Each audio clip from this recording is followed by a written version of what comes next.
What's going on, everybody? Welcome back to episode 104 of the Silver and Gold podcast. I'm Josh.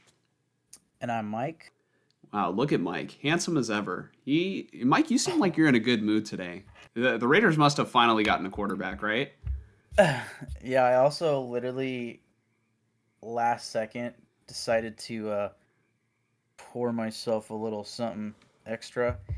There, And I literally walked in here with the drinks and sat down right as it cut to our camera feed. So I still need to close my door. But it was like perfect timing. I couldn't help but laugh. wow, look at that. Anyways, Uh, cheers. yeah, to everybody who's going to be tuning into the live today, I want to thank you guys. For tuning in. I know it's been a couple weeks since we have been live. We've been waiting for the topics to kind of build up, and we wanted to make sure that we had like a long enough show to bring to you guys, and then also life, man. You know, if you guys also notice a little difference in the camera quality, I just went out and got a webcam. Finally decided to get a webcam, so that way, Kenny 49ers, you could either be talking about us going live or you could be talking about the webcam. But it holds true for both. It's about damn time. Um, yeah, no more having to wait for my phone to charge. But Kenny 49ers, thank you for tuning back in. We always love reading your comments live. Let's get into our first topic. We'll start at where everybody has been kind of waiting for, because here on the Silver and Gold podcast, we like to start on a high note and then just like completely, just like lose everybody's interest when we start talking about the Raiders. I mean, that's really how Raiders seasons go too, where it's like there's all this off-season hype for the Raiders, and then just like, oh yeah, after week two, after the second topic of the show, it's like, all right, there's always next year. Um, Kenny 49ers says, y'all got some nerve not making shows in weeks. Yeah, I'm sorry, Kenny. I'm sorry. If we could have fitted in pause, we would have. But all right, 49ers free agency updates. Obviously, we've already talked about Mike Evans, signing his 3-year deal worth $60 million. But I don't think that, the last time that we went live, I don't think that the Dre Greenlaw signing had been announced. But Dre Greenlaw is back, and I think that's huge for the linebacker room. I think it's only a 1-year deal, a $7.5 million deal, but Drake Greenlaw, I think he's going to add a boost. He's definitely well respected and loved in the locker room. And the 49ers, like I said in the last show, I like that they are being decisive in what their plan is, and whether or not it'll work out for them, I don't know. But their decision is just, all right, we're not going to try to go young and make a brand new core. I think they're going all in for just trying to salvage a Super Bowl window with this core. So Dre Greenlaw, he's back from the Broncos. The 49ers signed offensive tackle Vidarian Lowe to a 2-year deal, $12 million contract, $5.75 million guaranteed. Mike, you might recognize this name. You probably will. The Niners signed Nate Hobbs from the Packers to a 1-year deal worth $4.5 million. Okay. Yeah. Mike, can you tell us about Nate Hobbs? Yeah, you said Nate, and I just blocked out Hobbs, and for some reason thought of Nate Allen, former Raider, but also former Eagle, who's definitely been retired for like minimum 3 years now. Yeah. And I was like, what? But okay, Nate Hobbs, yeah. So what, he got signed by the Packers to like a really pretty big deal. It was like a 4-year deal, like maybe $50 million, something like that. I want to say they cut him after only one season. Mm-hmm. And the reason why is because he was just injury prone for them. And his final season with the Raiders, he had a hard time staying on the field. Um, and I think that was a big reason why I think it was Tom Telesco at the time let him go, if not Pete Carroll and John Spytek. Um, but on the brighter side of things, when he is healthy, he's a damn good nickel corner. Um, I could also see him being a guy that you could move to safety, um, perhaps to keep him a little healthier or something. I'm not sure, but I would assume that he fits best as a nickel corner. I know you guys have Upton Stout, um, so I'm definitely curious to see how Hobbs will fit in on that defensive backfield. Hmm. I love this comment from Kenny 49ers. He says, if you've been injured, the 49ers have room for you. Or if you're old. Yep.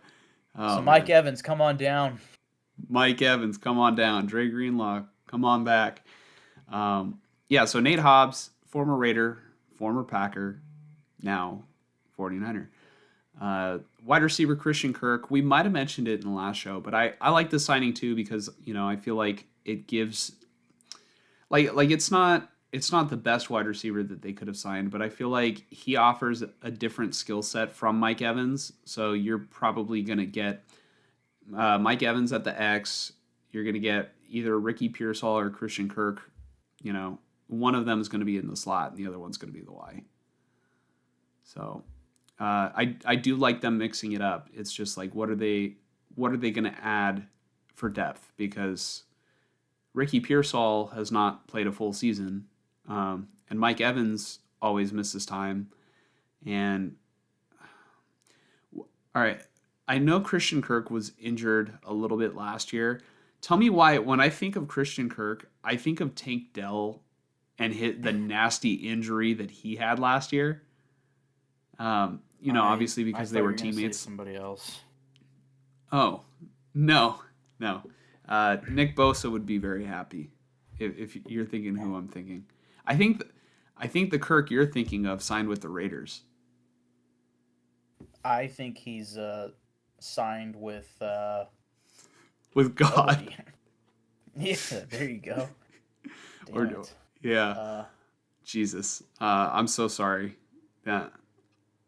Sorry to anybody I offended, and you're welcome to everybody who got a kick out of that. oh shit. I'm equally both. But, well, I'm equally sorry, and I hope you guys enjoyed it. Let's see. Just keep digging. Yeah. The 49ers also got Corliss Waitman. He signed a 1-year veteran minimum, $75,000 signing bonus, and he is a punter. So that'll be interesting. I don't know much about him. They also got defensive lineman / defensive end Cameron Sample from the Bengals. He signed a 1-year deal just a couple days ago, or actually just yesterday. And another person that they signed yesterday, another former Raiders defensive back. Do you want to guess who it is, Mike? Oh yeah. Yeah, they signed Mr. One-Handed Pick Six himself, Jack Jones. Yep. Those are a couple of fun signings, and dating that back, they're both ex-teammates, Jack Jones and Nate Hobbs. Mm-hmm. Two guys that I was really excited about just 2 years ago. So, I think those are high ceiling. I would argue high floor, just so long as they're healthy corners. Yeah. I mean, I like it too. Anytime that the 49ers can try to be more like the Raiders, it works out, you know? It's the Raiders have a long track record of success, right? Uh, Especially in the past several years. Past 20 something years. Just No, but I mean, honestly, I do like the cornerback signings. I'm just giving you shit. Um, going down to the last couple free agency acquisitions, they signed offensive lineman slash guard Robert Jones. He was on the Cowboys and Dolphins to a 1-year deal. Patrick Taylor Jr. re-signed to a 1-year deal. Linebacker Garrett Wallow, he re-signed to a 1-year deal. Defensive lineman Sam Okuwanu, he re-signed or was tendered to a 1-year deal in mid-March. And then linebacker Luke Gifford, he re-signed. And I'm not exactly sure the length of his deal. It's either a 1 or 2 year deal.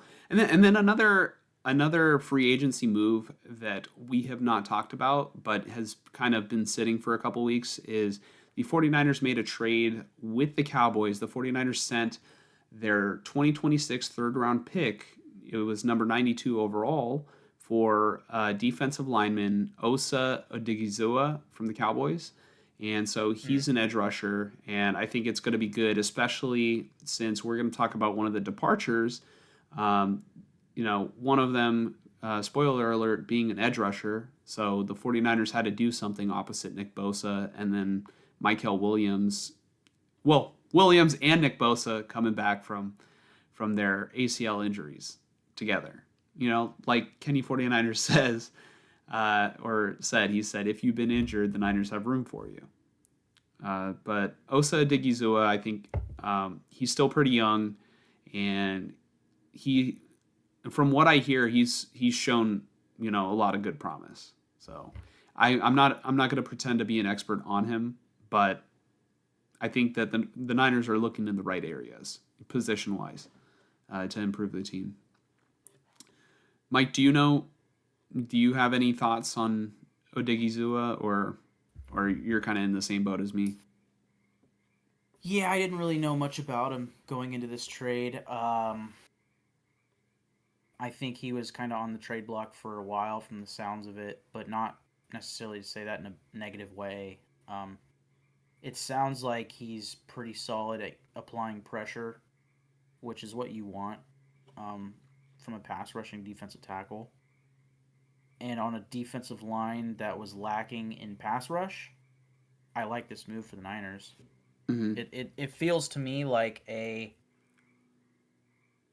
not only is it a move that signals, hey, we are a team that's relatively all in right now, but also a team that probably understands that you're not going to get something better than him in the range of picks that you gave up for him in this year's draft. Mm-hmm. Yeah. Other moves that the 49ers made that maybe we haven't mentioned yet are the 49ers re-signed Jake Tonjes to a 2-year deal, and they re-signed Eddie Pinheiro to an extension. It was 4 years, $17 million.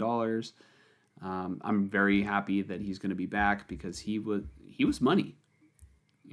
Long snapper John Weeks, I think he might have been the first re-signing that they did this offseason, but so we probably talked about it, but he's old, but if he does the job, he does the job.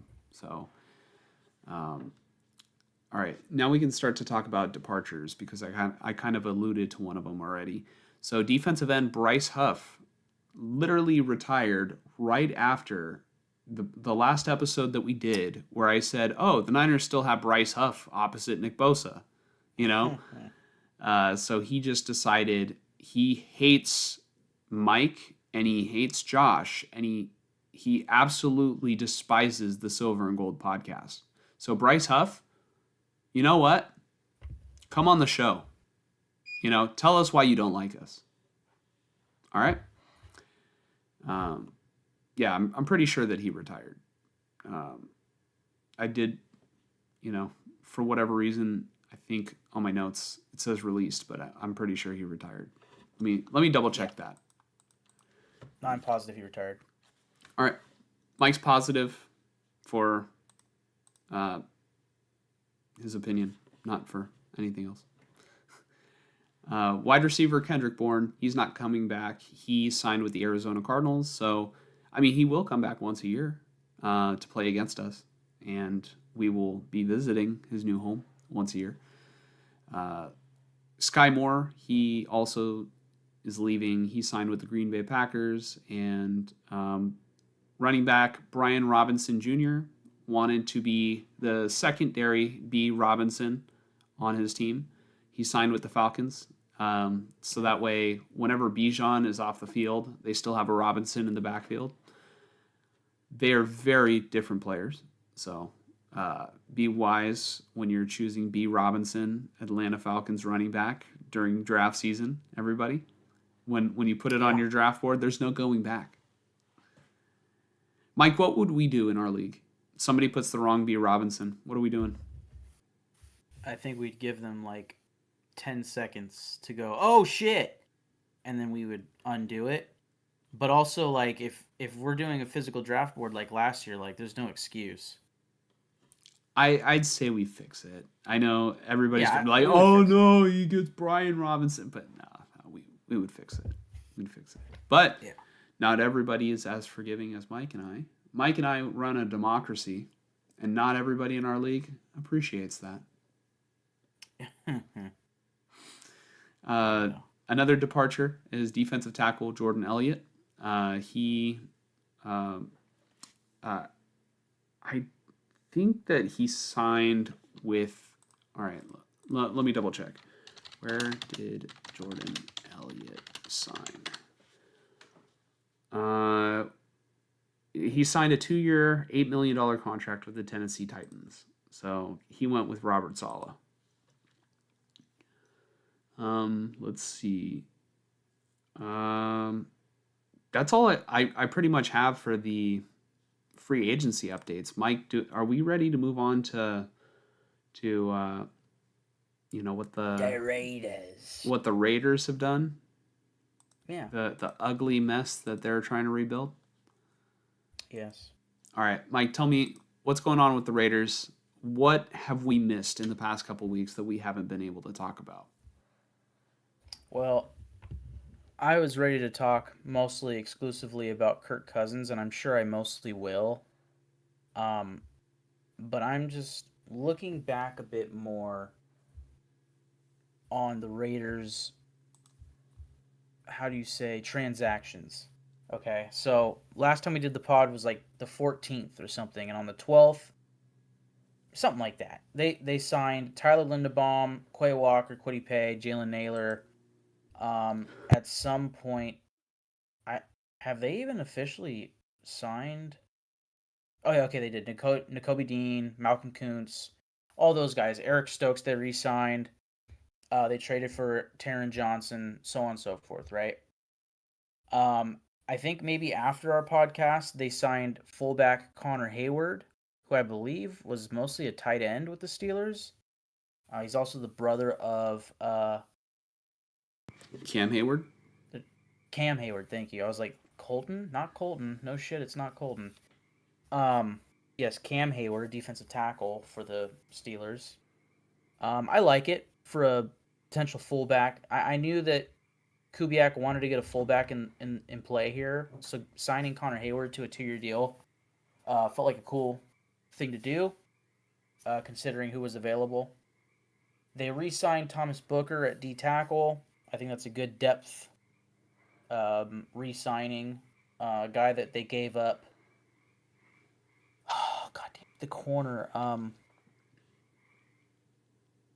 seeing his face, but not remembering his name. Well, we traded a depth corner that I was hoping would be a starter and ended up just getting traded to the Eagles for Thomas Booker. So Booker flashed at times last year, so it's good to keep him as a depth piece, possible rotational guy. The signing that I just forgot about, Spencer Burford. And I think maybe you can kind of help me with this one. Is he mostly a left guard? He was mostly a right guard. It's Okay. just that this past year, since Aaron Banks wasn't our left guard anymore, he had to play on the left side a little bit more. Why am I forgetting who played right guard this past year? The rookie, the really good one. Oh, Probably Pooney. not rookie anymore. Second year. Pooney. Yeah. Yeah, Pooney. I don't know. I don't know why I forgot about Pooney. You know, I was having a Yeah. brain fart right there, Mike. Thank you so much, because I was like, man, who? I was seriously You have a lost. right guard, I swear. Yeah, I was like, could have sworn I left him right here. No, Yeah. uh, yeah. So Spencer Burford, I think, was needed more at left guard, left tackle when Trent Williams was out. So, I mean, he's flexible to play any position, I think, on the line except for maybe center. So I think Hmm. that's valuable for the Raiders because, you know, any help that they can get to give Kirk Cousins, the quarterback of the future, Kirk Cousins, stability. Um, I think it's going to go a long way. Like if I had to grade Spencer Burford as a player, like I would give him like a 6 out of 10, right? Like he's not gonna. I was about to say, he's not gonna lose you games, but he literally has that one play in the Super Bowl that, uh, he left Chris Jones unblocked and on 3rd and 4, and Hmm. and we lost the Super Bowl. But he knew that he made a mistake. It's not like it. Yeah, I mean, he owned up to it. Like you you win some, you lose some. Um, I kind of feel for him because if I was in that position, like I wouldn't want to just dwell on it, or I wouldn't want people just constantly reminding me of it. But overall, his sample size was pretty good. He was a starter as a rookie. Um, I'm trying to think. The Niners didn't do. They haven't done Hard Knocks, but they did, like, maybe it was like the 49er off season kind of hype thing where like they were interviewing, players, or like, showing players showing up to training camp and stuff, and Spencer Burford just kind of had like this swag to him that I liked. But, in terms of like offensive line play, I think I would say more good than horrible. Okay. Cool. So, startable offensive guard. Let's hope that he doesn't have to be a center or tackle at any point in his Raiders tenure. I want to say it was a 1 year deal. After all that you have said, the thing that I was reminded of is that he has familiarity with Clint Kubiak and that system. So I like that.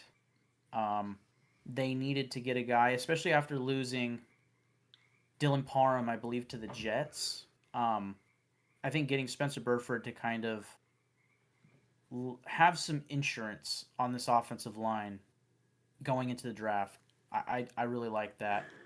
So you Hey, have Burford, you have Jackson Powers Johnson, and you also just recently re-signed Jordan Meredith as options at guard. Go hey, ahead. real quick. So me saying all this about Spencer Burford means that confirmed in about 5 months from now, we're gonna be on this podcast, and you're gonna say, "All right, I'm gonna say it. I never want to see Spencer Burford play football ever fucking again for the Raiders." It it No, just I think we have a better shot at in 5 months from now being like, I just can't believe he killed 5 people just because he's a Raider, you know. damn, and they were all quarterbacks. Yeah. Or they were all in one car and he was going 120. Jesus. Um, Um, no, he's not a Kansas City Chief. Don't worry. Thank you. Yeah. Yeah. Well, anyways, just to finish up on this list of players that they signed, Trisha McCollum and Charles Snowden they re-signed. I like Snowden as a depth edge defender.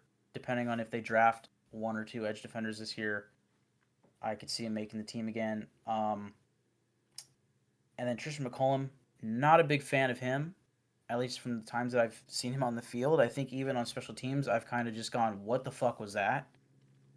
And I always see 27 Trisha McCollum, so I just go, eh. They re-signed Will Putnam, depth center. Re-signed Ian Thomas as the third tight end. solid blocking tight end, but also pass catching capabilities. And then Joshua Miles retired apparently. Apparently Joshua Miles was a Raider. I don't know who the fuck that is. I'm sorry. But the most important part, no offense to him, reserve tackle. You know, I think they signed him onto the practice squad towards the end of the last season. You don't know Joshua Uh, Miles? I know. My bad. You That's don't on me. you don't know Joshua Miles. Seriously. I know. Yeah. Uh, darn it. Two things. One, Kenny 49ers. Raiders are about to draft the seventh best player with the first pick. That's fine and dandy if that's how we want to look at this draft board. Um, Granted, if most of the any other teams besides the Giants were picking first overall, they would do the same exact thing.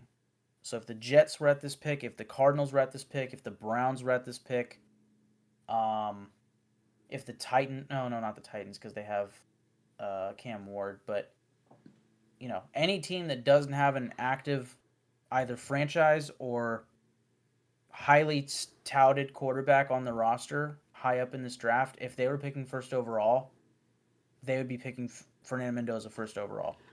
Well, I Um, think if I remember correctly, Kenny 49ers is not sold on Mendoza.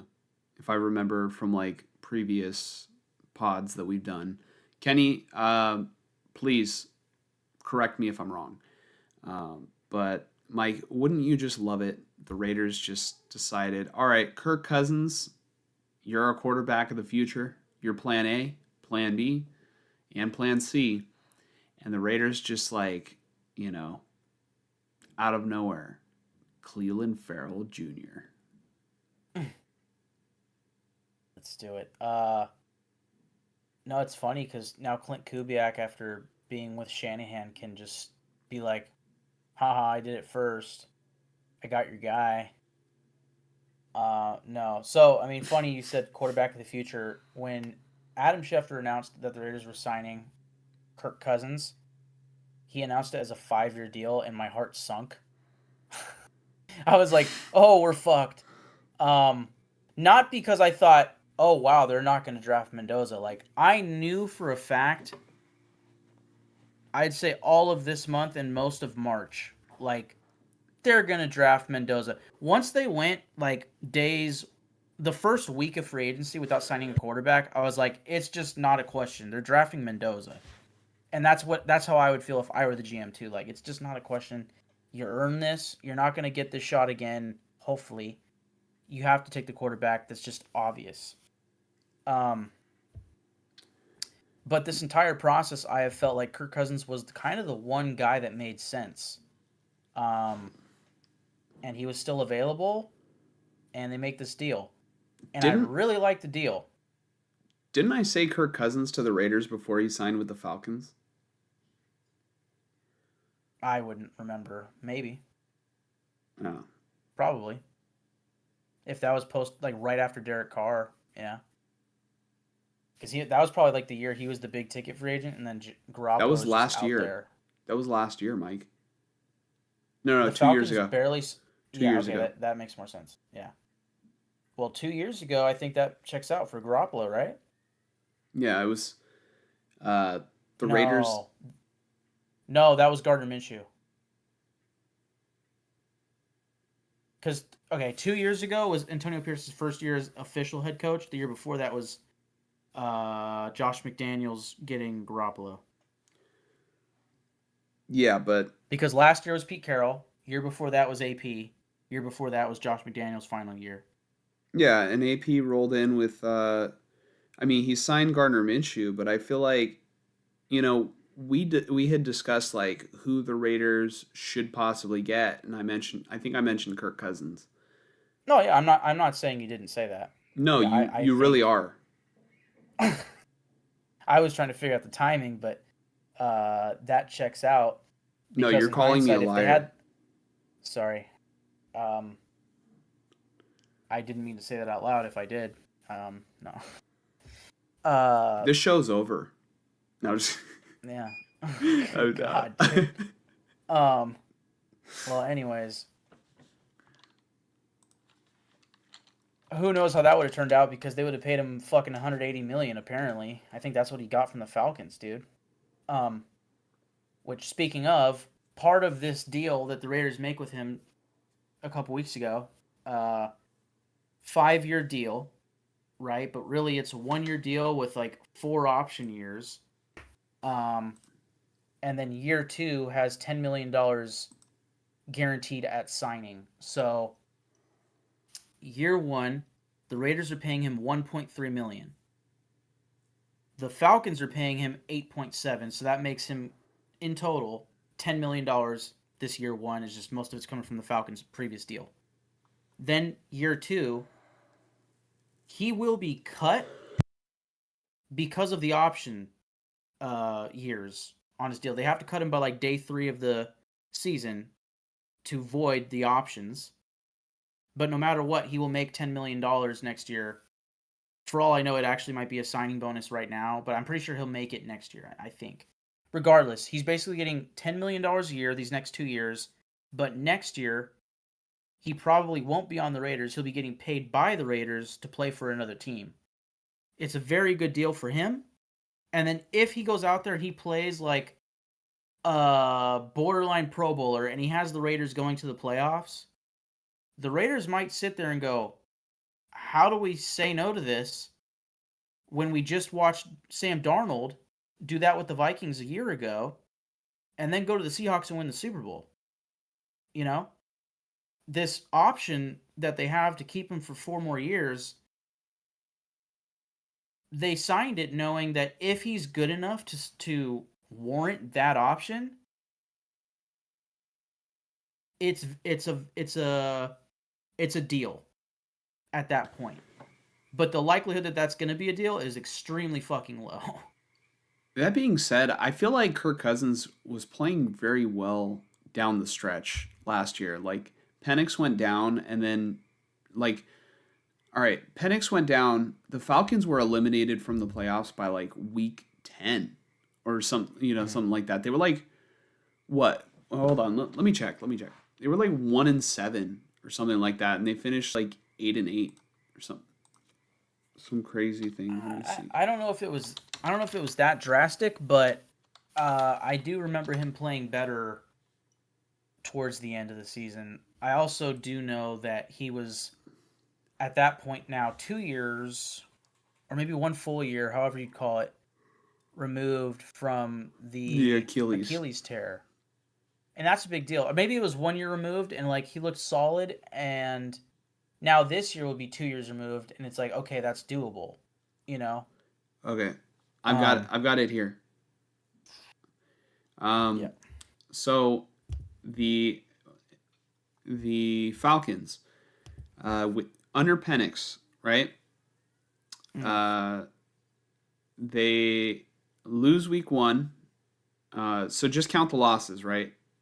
You count losses, I'll count wins. Okay. All right, they lose week 1. They win week 2. They lose week 3. They win week 4. They win week 6 because they had a bye week 5. All right, so they were 3-2 under Penix. Mhm. Yeah. Then they slide to 3-3. Okay. Then they, I guess, maybe Penix got hurt and Cousins finished the game. Let me click on this one. Let me click on that game.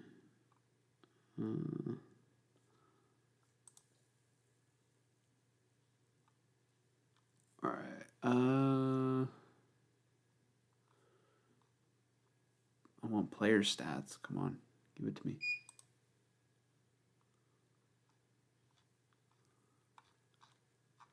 All right. Well, Kirk Cousins was the leading scorer. Oh, okay. Okay, hold on. Got it here. No, he started and finished the game. So he lost. All right, Kirk Cousins lost. So give 1 loss to Kirk Cousins right there. Trying to go back to the schedule. All right, hold on. We had him at 3-3 right there. then 3-4 with Penix after 3-5, 3-6. So they were 3-7 up until week 11, right? Yep. One of Not those good. being Kirk Cousins, right? They were 3-7, and then Penix Jr. goes down, and then Kirk Cousins starts the rest of the way.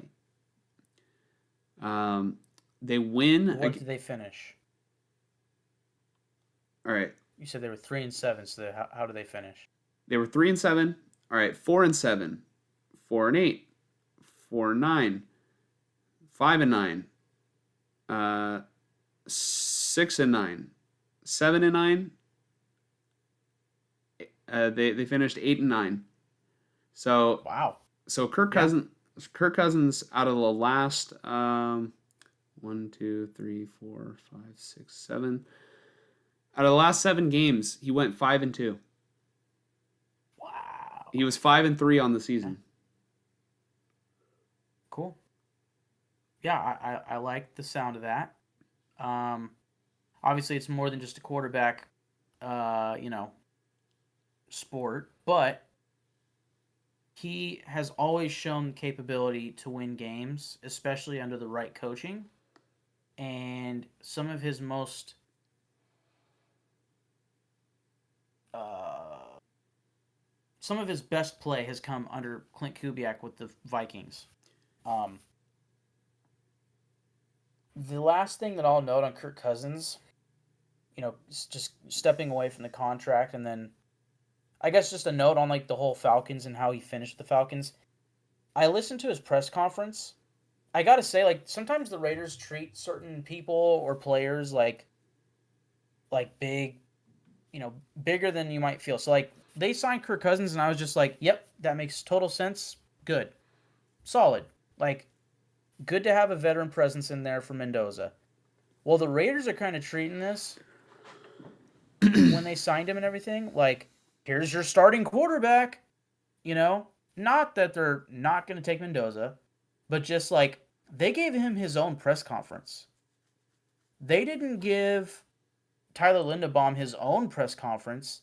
They gave the initial day one, phase one free agency class their press conference. It was like Tyler Linderbaum, then Quay Walker, then Jalen Naylor, then this guy, then that guy, all on the same day. Mm-hmm.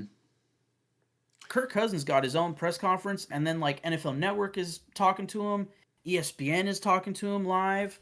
Um, this guy is a fucking beast as far as like his ability to handle PR and speak publicly, and he's clearly a team player. He's clearly a great locker room presence to have as a quarterback and as a leader of the team, Mm-hmm. or I should say on the team. Um, and he's going to be great for Mendoza. Two things that stuck out to me, among many. One, relating to the Falcons thing, he had mentioned in his press conference, like, kind of just on his own, like, yeah, I had kind of lost my love for the game a bit for a while there, and then I got back on the field, um, and felt a bit healthier, and I regained that quite a bit towards the end of last season with the Falcons. And that checks out with that win record of like 5-3 overall, 5-2 the last 7 games. Like, that's a guy who is more checked in, Mm-hmm. and feels healthier. So to have a full off season and to be here now, coming off of that, I like that a lot. The other thing that he said that really stuck out to me, again, like unprompted, I think he said he told Clint Kubiak the best quarterback should start, whether that's me, whether that's a rookie, or whether that's somebody else. Whoever is the best quarterback for this team should be starting. Kiss ass. No, just yeah. Um, Real quick, mind if I just quickly add a little bit more context to the 5-2, or did you have a Mhm. point that you were about to finish up? Well, I just like that as a team player, and that's a good precedent to set for the entire team. Like this is Mr. Moneybags. Like everybody, the memes were pretty fucking prominent when he signed with the Raiders. Like there he goes, getting guaranteed money again. He got 10 million or 20 million guaranteed, plus the the options. Which if the options were accepted, they were like fully fucking guaranteed or some shit. Um, he's made more money in his career now than Tom Brady did. Like the memes were pretty fucking hilarious. Talking about like I need his agent, blah blah blah blah blah. Like the players in the locker room see that shit, you know. So for him to go out and say again, Mr. Moneybags, not that the Raiders are paying him a lot of money. This year he's getting $1.3 million. Like he is getting paid like a backup, as far as the Raiders are concerned. Mm-hmm. So for him to come in and say like whoever's the best quarterback should start, not only is he right, but he's coming in with the right mindset. It's not like, well, I'm here to be the starter, and then if he isn't the starter, he's gonna be pissed off. Like he's He knows his very place. clearly He knows, he knows his his place. place. He knows his place, and he's very clearly a team player, and he just wants to do what's best for the team. Uh-huh. And I love that. Well, Go ahead. Here's what I'll say. That a little bit is contradictory with the whole notion of he started to lose his love for the game a little bit and then regained it as soon as he was like back on the field. But what I will say, I do like that he's saying the right things, as it pertains to his situation with the Raiders. Obviously, it's different than the Falcons. Just the context that I wanted to give. So, all right. First off, Drake London towards the end of the season was he was battling that injury. I think it might have been like the same injury that Ricky Pearsall had, which obviously was just awful the entire year. But Kirk Cousins, his most notable win, or the Falcons' most notable win was Week 17 against the Rams, and they won 27-24. In that game, Kirk Cousins only passed for 126 passing yards, and that was the game that Bijan Robinson just went absolutely nuclear with 195 rushing yards. And then God knows what he did passing wise. Kirk Cousins' best game from this year was also a good win against Tampa Bay, where the Falcons won 29-28, and Kirk Cousins threw for 373 yards, and Bijan rushed for under 100. It was 93 yards. Kyle Pitts had a really good game. That game he caught. I don't know how many passes he caught, but he went for 166 receiving yards. That being said, looking at like the passing yardage, he only went above 200 twice out of the 8 games that we referenced, which is okay, because the Falcons absolutely should have relied on their running game because they had Bijan Robinson and Tyler Algier, 2 high-level running backs. And they were winning football. They were finally winning football games. So you don't really need to throw for that much. Like, how much did the Niners pass for in that NFC Championship game where they just ran Raheem Mostert for like 4 touchdowns, right? You just need a guy who's going to manage the game. Seriously. And he's probably going to be your backup quarterback. And the point that I want to finish with, actually there's 2 points now that I remember something. One of the points is, the main point, Kirk Cousins, I think it's a good signing. Like, I think you should be encouraged by this as a Raider fan with the expectation that he doesn't have to be a long-term solution at quarterback. You guys are going to probably draft Fernando Mendoza, which we'll talk about in a little bit. But he's got the smarts, he's got a lot of experience, and I think he's better than Geno. The second side note that I want to make is Kirk Cousins. If you've been watching the show since day one, I'm sorry. If you know, you know. Don't sue me, Kirk Cousins. It was just a joke. Okay? If you guys don't know, I know Papa J and Kenny 49ers. I don't know if you guys ever saw episode 1. I made a joke about Kirk Cousins. And yeah, I'm just going to leave it at that. It was pretty funny at the time. Wasn't it, Michael? No, it was quite hilarious. And I feel like the bit has continued every Monday Night Football with Kirk Cousins, or like the Yeah. Raiders played the Falcons on Monday Night Football a couple years ago, and I Yep. think the Raiders like almost won when I didn't want them to, or something like that. He played terrible. Yeah, it was just a joke. Don't sue me. Don't sue me. Um, Yeah. but Papa J, tuning back in. Papa J, I saw you in Grant's live chat 2 weeks ago. I told you we were gonna go live soon. So I'm glad that you want to hear the joke. I'm not gonna say it now. You got to go back and look for it. I'm not gonna repeat that joke. I have a job now. Yeah, I see Papa J's newest comment right here. QB1 Cousins and QB2 Fernando, in his opinion. I agree for most of this season. I think Kirk Cousins is going to be the week 1 starter, and it's going to be either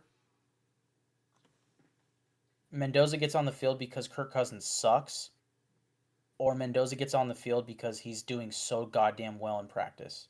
And it's one of the two. Mhm. Regardless, I guarantee Mendoza is starting by week 18. But I also guarantee I don't guarantee that Cousins will start week 1, because there's a possibility that Mendoza actually blows the coaching staff away. There's that possibility, but my gut tells me it will be Mendoza, or it will be Cousins week 1. But by the end of the season, it will absolutely be Mendoza, because you have to get him on the field and get some reps in, going into year 2. Okay, Papa J, I will give you a hint. Okay, I will not allude to the full joke, but it involved. All right, the reason why Kirk Cousins uh, would do so poorly on Monday Night Football is that he pulls out his exotic um, behaviors on Sunday night. I'll leave it at that. Mike, is that a pretty good summary? Didn't it involve his wife? It did. It did. Yeah. And you know, let's just say he was strapped. No, she was strapped, but not with a gun. Not Yeah. not with the Second Amendment. And then Kenny 49ers says, if I may, it's too late, but I wish the Raiders took Kelvin Banks Jr. last season and Jeremiah Love this season, quarterback next season. I definitely see the vision. Um, I personally would switch out Kelvin Banks for Armand Membu, and I feel like the Raiders would have a perennial Pro Bowl right tackle to pair with Colton Miller, Jackson Powers Johnson, and now Tyler Linderbaum. That's a pretty damn good core on the offensive line. Um, and then last year, to your point, the Raiders would have struggled in running the ball with somebody other than 6th overall pick, Ashton Gianti. Um, yeah, I mean, obviously, I like Jeremiah Love. He's arguably the best player in this draft. But I think the way that things went, the fact that the Raiders got the first pick this year, and how much I personally do like Mendoza, I think it worked out to where next year the Raiders can focus on whatever they get themselves into. Whether that's like the 12th pick, the 6th pick, or if they're lucky, the 20th pick. Um, there are going to be more quarterbacks in theory. Well, compared to this season, there's going to be more quarterbacks next year. That's a fact in the first round. Um, but knowing the Raiders' luck the past couple years, like what last or 2 years ago with Brock Bowers, which I'm happy about that. But in hindsight, they were literally the pick after all the quarterbacks were gone. 1 through 12. Then the Raiders come up pick 13 and they take the tight end, which was a good pick, but you know, if you take away Brock Bowers and you give them damn, the Saints took a tackle that year that I really liked. God damn, I'm forgetting his name, but I think he's pretty solid. If you give them that tackle and you asked us, or you asked most NFL fans, well, who do you think they would rather have, like that tackle or Bo Nix? You'd probably say Bo Nix right now. You know, would we rather have Bo Nix or a tight end, Brock Bowers? I'd say that's a little tougher than you would think because I think Brock Bowers is arguably at this stage in the NFL, if he stays healthy, I think he's the best tight end in football. Because Kelsey's not who he was. Unfortunately, Kittle's not going to be who he was. Yeah. I who else is? I mean, there's Trey McBride. You know. Anyways, now if the Raiders had gotten number 9, McCarthy, then we'd be much more sad right now. But anyways, that's all. You know, she say. You know, hindsight 2020. I definitely see your vision. But I think it's gonna work out for the Raiders. I really do believe that. I think they did upgrade their offensive line this offseason. They probably need one more year to finish that out. And then year 3 for Ashton Gianti, year 2 for Mendoza. Hopefully they get a good X receiver in there. That offense is going to be looking pretty fucking good, in my opinion. Year 2 for Mendoza. I think it always proves. I think it always proves that it works out for the Raiders. You know, it's been proven by history every time. Yeah, I mean, you sent a tweet in the group chat pretty recently, you know, noting the ongoing playoff win droughts in the NFL. And the worst team by far is the Dolphins with like 25 years since they've won a playoff game. And the next closest team is like the Raiders with 23. So it's always worked out in my life. I'm now 29. I was apparently 6 years old the last time that we won a fucking playoff game. It's just too much winning. It's too much winning, and everything works out for us. Coinga boinga. Coinga bazoinga. Yeah, whatever it was. Oh man, I had a fun birthday, guys. That's good. God. All right, there were 2 things that popped up into my mind while you were talking. One of them is I came to the realization that I'm probably not going to do good in fantasy football this year.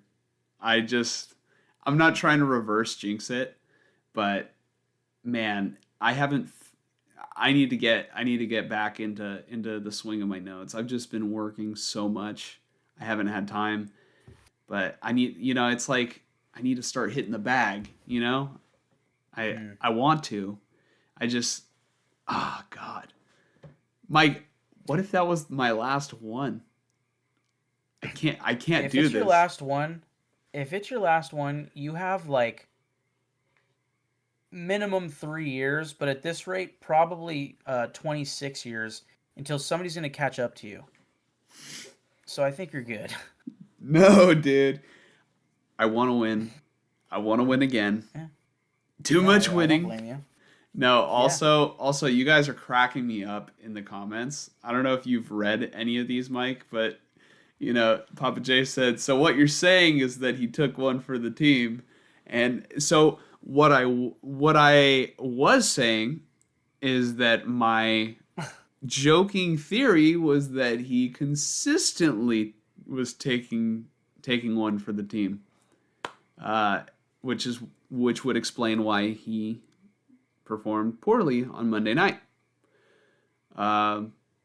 Yeah. So I'm not gonna read a couple of these for obvious reasons. He definitely has a wide. All I'm gonna say is, Mick once said that women weaken the legs. All I'm gonna say is he tore his fucking Achilles. Wow. Wow. Deshaun Watson, didn't he tear two of them?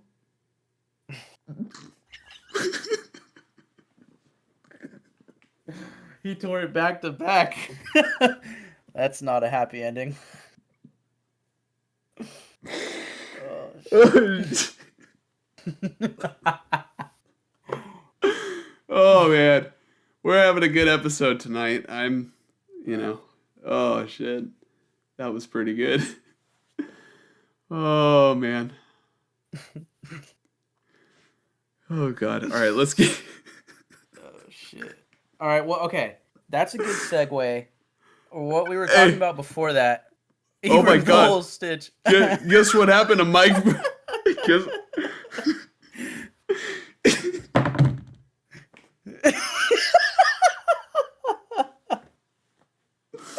No. Oh my god, shit. dude. Oh shit.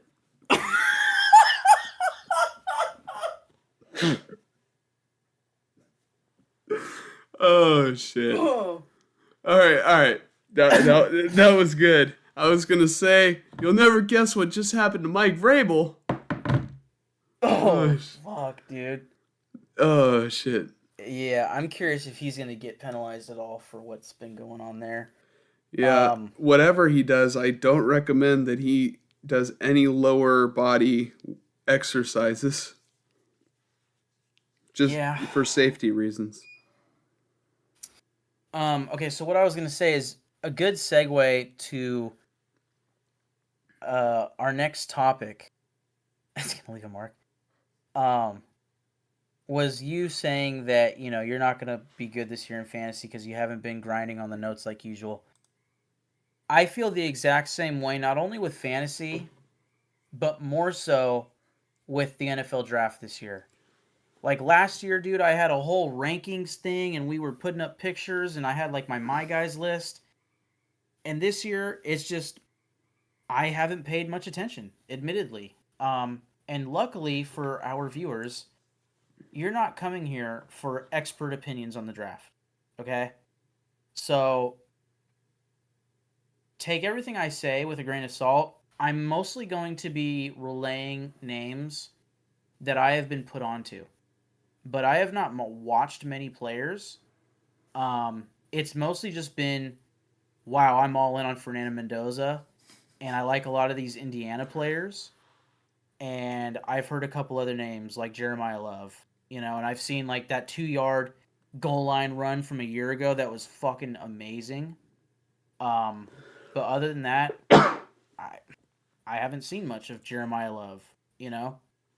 I've seen one player in this draft that I actually really like, and I sent you a video of him. All right. He's a quarterback. Is his name Ty Simpson? Is that the guy that I sent you? Yes, Ty Simpson, yeah. Okay. I think he's the quarterback for Alabama. Correct, yeah. Was it Alabama or was it another school? But No, it's Alabama. Okay. He looked good. I was very impressed with his highlights. That is one of my guys. And I don't typically have guys, but I like what I saw from him. Let's go ahead and switch topics. Yeah. Wrong topic. No, you're right. No, you're right. We're going to go with this first. All right. We're going to talk about the needs that both the Niners and the Raiders have, and then we'll talk about prospects. Do we want to just do prospects first and then talk about what we need? No, we'll do it this way. We'll segue to the teams, talk about their needs, and then we can just get into players that might fill those needs because it's already like 9:45. Yeah, true. Fuck. Do you remember when we used to stay up till 2? Oh yeah, I mean we used to do 4-hour pods and minimum 12 midnight. Oh yeah. Wow.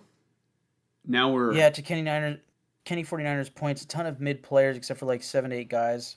Yeah, I mean most drafts you get like maybe obviously there's 32 picks in the first round. Like they say that teams typically have like 12 to 14 players graded as actual first round picks. I guess I get that. And then you have like players that are like right on the border of like 1 and 2 and so forth. But yeah, this year it's not so top heavy. Um, there are certain positions that are very strong, and then there are certain positions that you got to go down a ways before you really find a player worth drafting. Uh-huh. Um, I guess I guess I could start this topic. The 49ers biggest needs, I'm not going to rank them from like, like, oh, this is a bigger need than this one. But mhm. one need that definitely looms is the 49ers still haven't resolved their contract situation with Trent Williams. And regardless of if they do or not, he's 38. So, Yep. I mean, there's ongoing contract talks, but they definitely need to draft an offensive tackle to start developing his successor. In terms of other positions of need, they need an edge rusher. Clearly, the 2025 sack totals were historically low, and they need help. Nick Bosa can't just do it by himself, you know, um, and they definitely need to like complement Odigizua and Cam Sample. Um, you know, I Bosa needs help. All right. Uh, Yeah. the 49ers are in need of safeties, starting caliber safeties. I didn't think that Mustafa had a good year. He was coming off like a knee surgery or something, but uh, he didn't have a good year. Jair Brown is very spotty. So, uh, John Lynch, you're literally a Hall of Fame safety. You should know what to look for. Come on, get with the program. Yep. Uh, other other positions of need, it would be nice if the 49ers can, address the interior offensive line. I would like them to upgrade at center.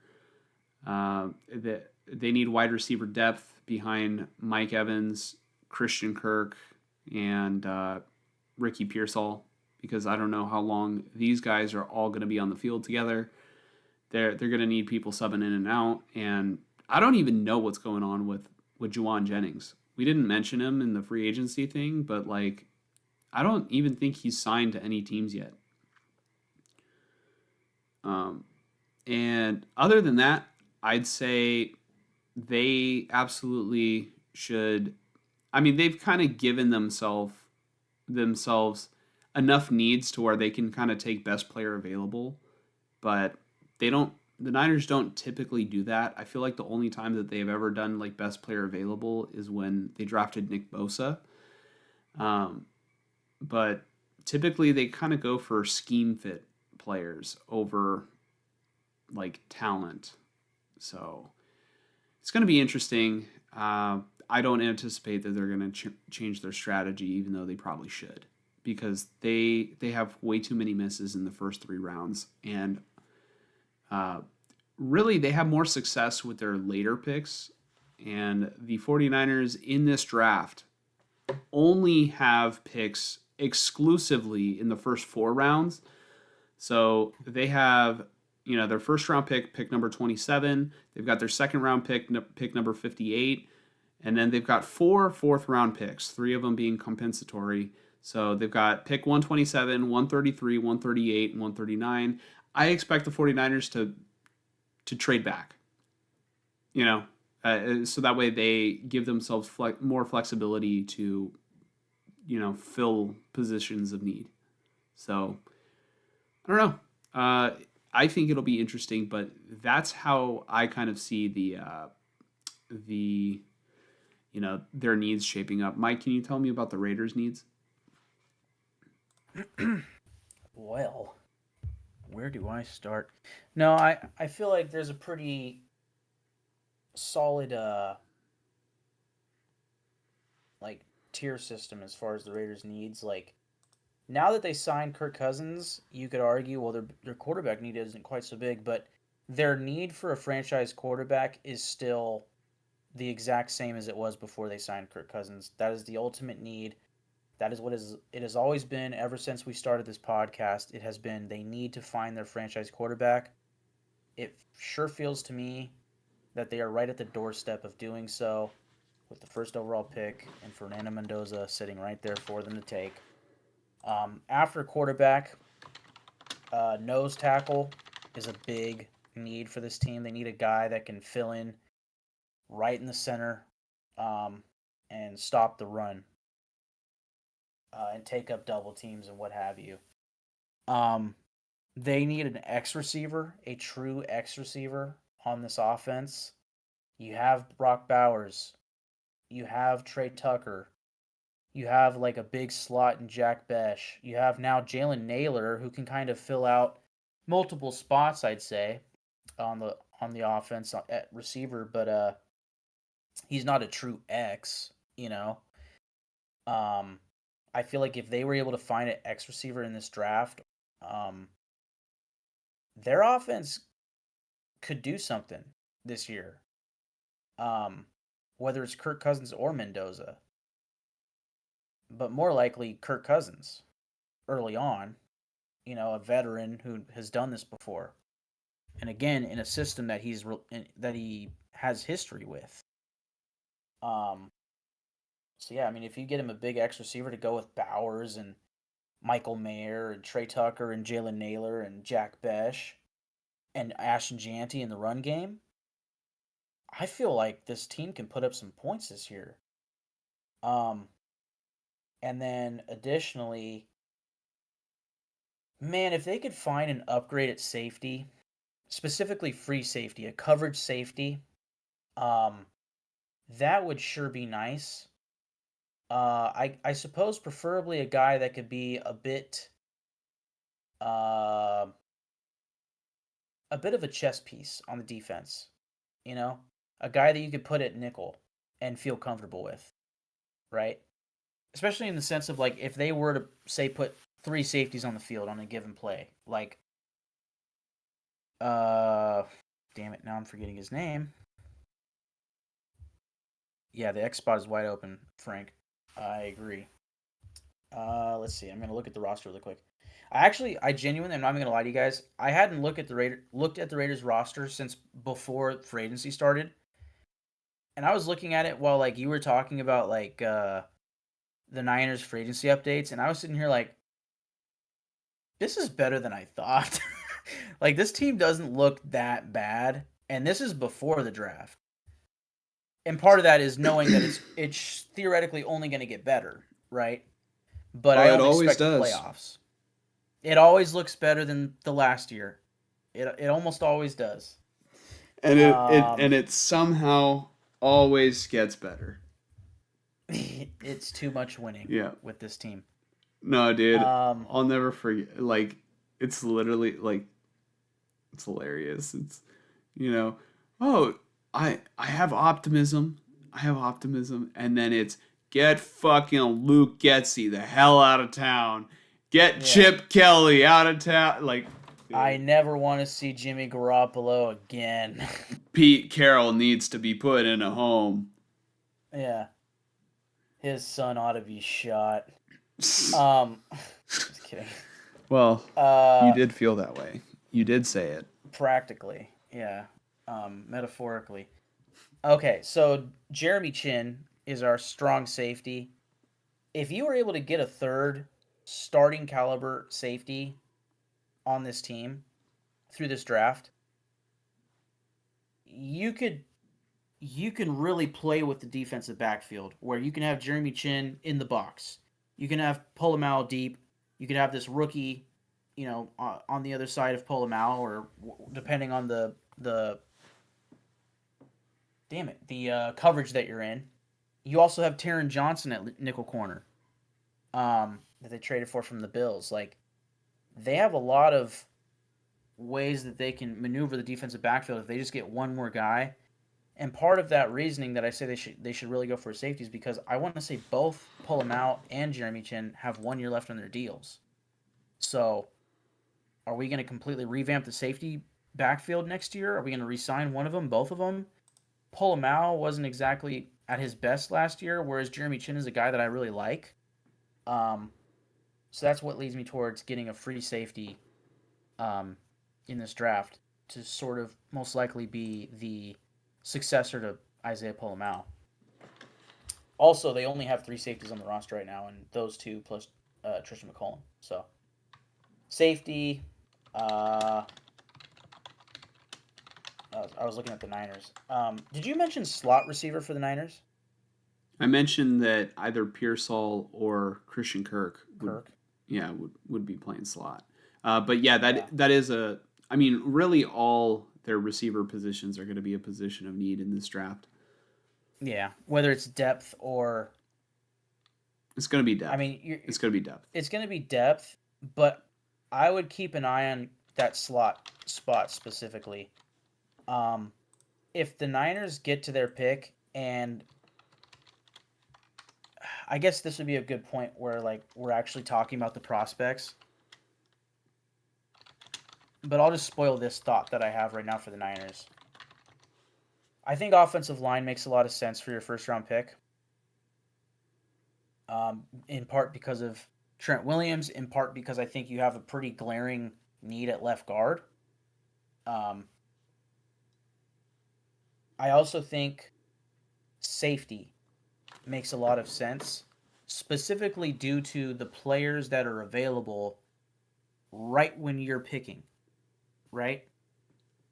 But then, kind of the dark horse position for me with your first round pick,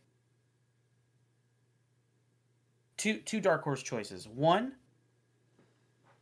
if this guy were there, I think Shanahan sprints this card to the commissioner. Uh, Casey Concepcion. If slot is he a slot receiver? I don't know if he's even a slot receiver, but he can be. If Casey Concepcion is available, you guys would be adding an absolute fucking weapon to your offense that is filled with McCaffrey, who's on sort of his, I wouldn't call it last leg, but you know he's not the guy that he used to be. He was great last year. I shouldn't say that he's not what he. It's not that he's not good. He's great. It's just he's hidden. He's getting towards that age, right? You sign Mike Evans. You have every reason to be excited about that, but like, how long is that going to last? You know, George Mhm. Kittle. I don't even know if he's going to play this year. I think you get a guy like Casey Concepcion, and your offense gets more explosive. The other option besides receiver is trading back, and then maybe even at the beginning of the second round, you get a bunch more picks. You get like a fifth round pick, a third round pick, and an early second, right? So you add some picks, some capital, and then you take best edge defender available early second round because there's not really many in this first round range. Like there's some in the late first, but like once you hit that second round, there's going to be a run on edge defenders. Mhm. And I could see that being the sweet spot for the Niners where they're like, let's just get ahead of this run right now and get our guy to put across from Boza for years to come. Yeah. Um, Remind me, I have a joke to tell you after the show. Okay. But anyways, as far as the Raiders needs to finish it out, I don't know why I totally just went on a Niners tangent. I got confused. I almost said slot receiver for the Raiders, and then I was like, nope, that's the Niners. Because the Raiders have Trey Tucker and Big Slot and Jack Besh.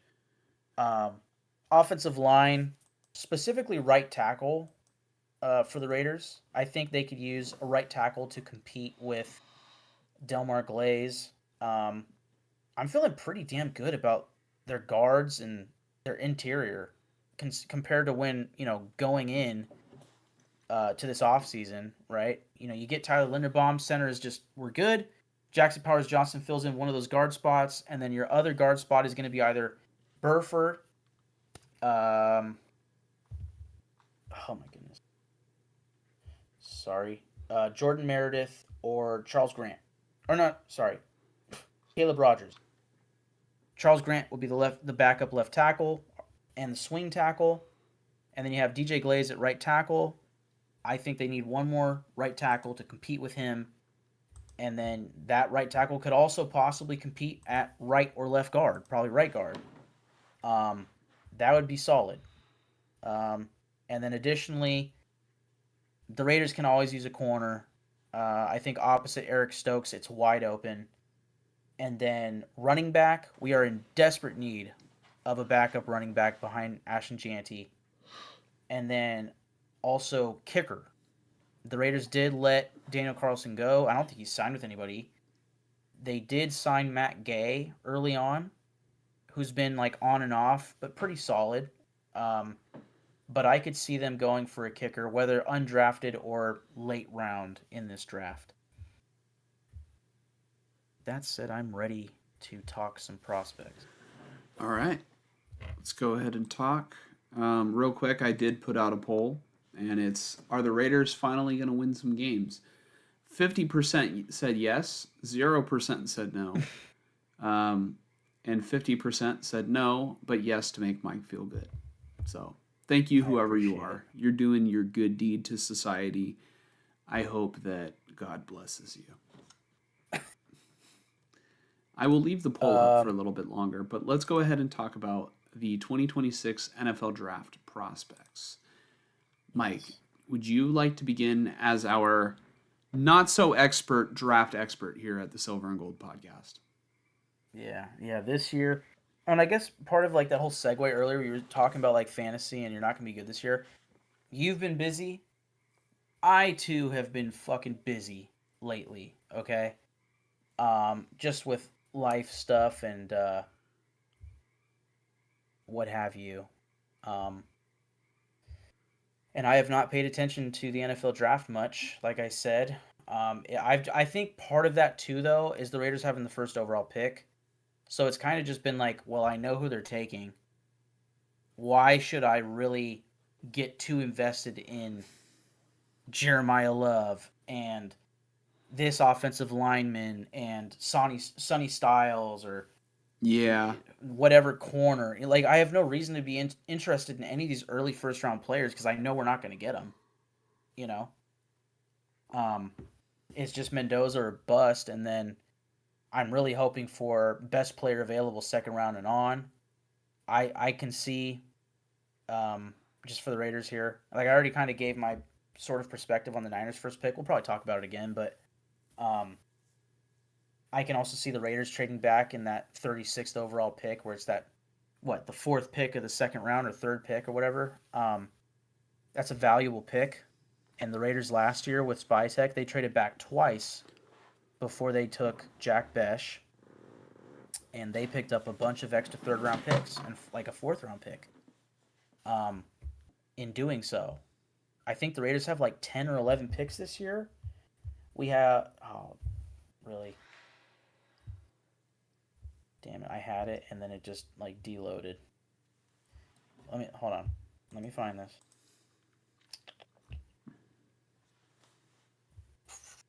The Raiders have the first overall pick. They have pick 36 in round 2. They have pick 67 in round 3. They have pick 102, 117, and 134, I believe, in round 4. So three fourth rounders.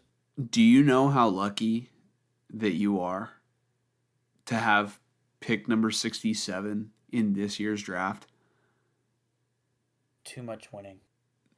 Dude, everybody's going to go nuts. This is the first draft since this has been a thing. Really? Yeah. I don't think 6-7 was a thing last year. Yeah. So well, point being, the Raiders have 10 picks in this draft.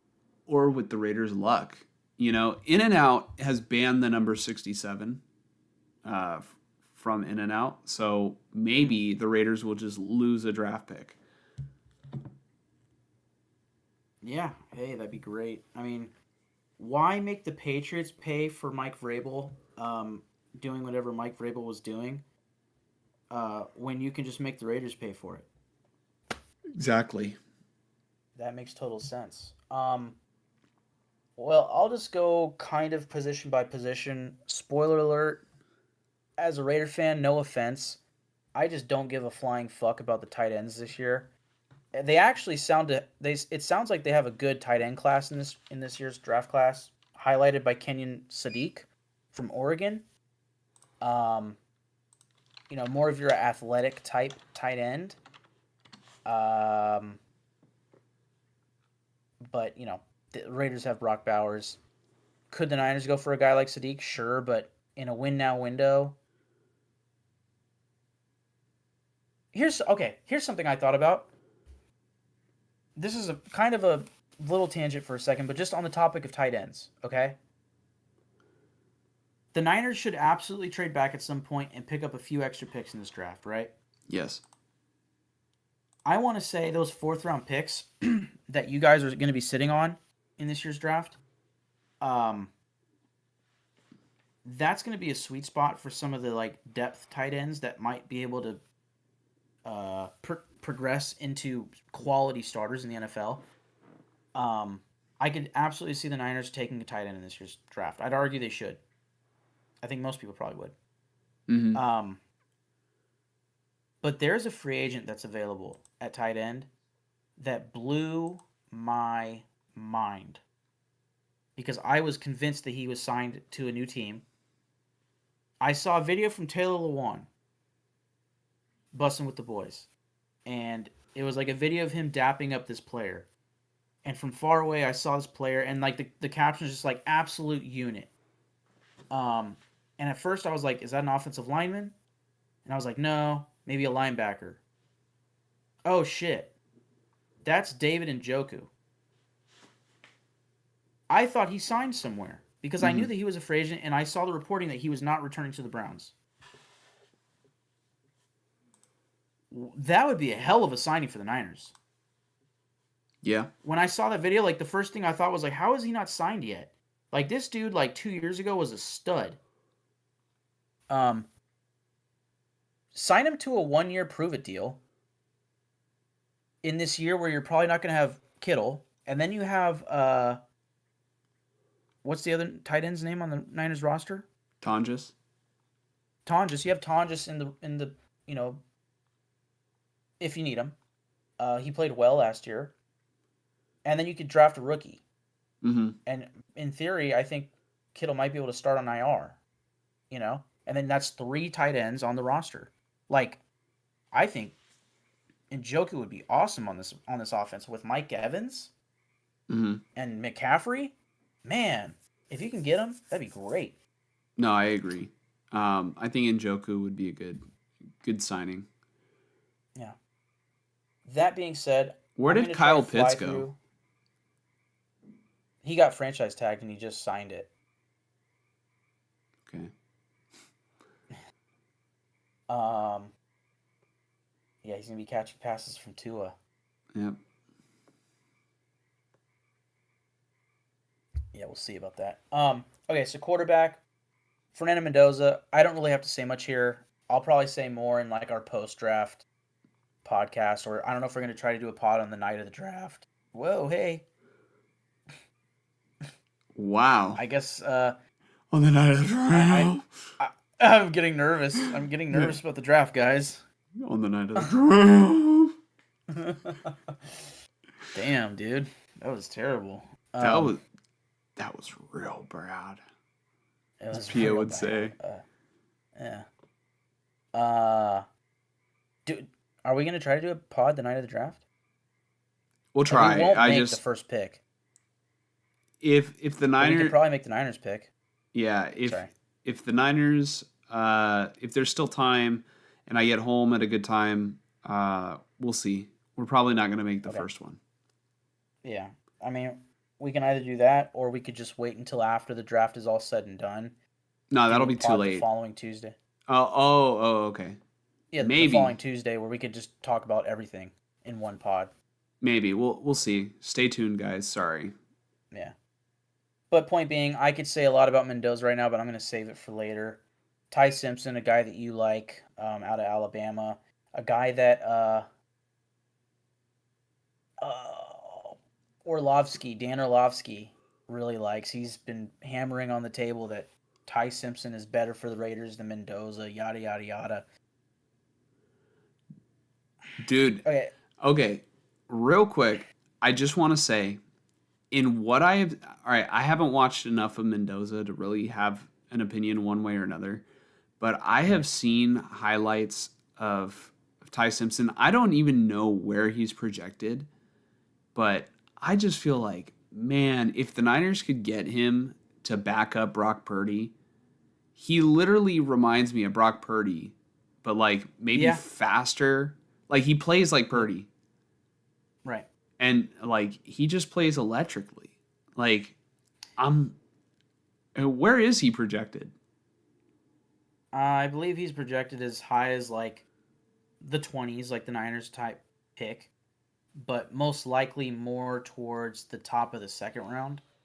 Um, that's my assumption. I wonder if he gets the Jackson Dart treatment where it's like, oh, he's not going to go in the first round, and then he goes in the fucking first round. Who did the In Vikings part sign at because quarterback? Kyler. That's right. Yeah. God damn. All right. Well, I was gonna say, I see I see Ty Simpson making a lot of sense for the Cardinals or the Jets, who have a lot of picks in this year's class. Um, or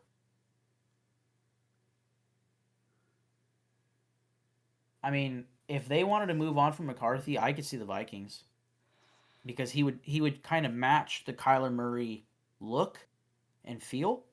mhm, Um, and then they could trade McCarthy. yeah, I'm pounding the table for Ty Simpson. I see it. Steelers. Kenny 49ers says the Steelers. I could see it. Yeah, I see it. I love Mac Jones, but like if they could trade Mac Jones for a pick to a quarterback needy team, and if Ty Simpson is there, I think you should do it. Yeah. Yeah, I mean, he's definitely a guy that's worth taking the shot on. We've seen that with Bo Nix. We've seen that with Jackson Dart. We've seen it, I guess you could say, with uh,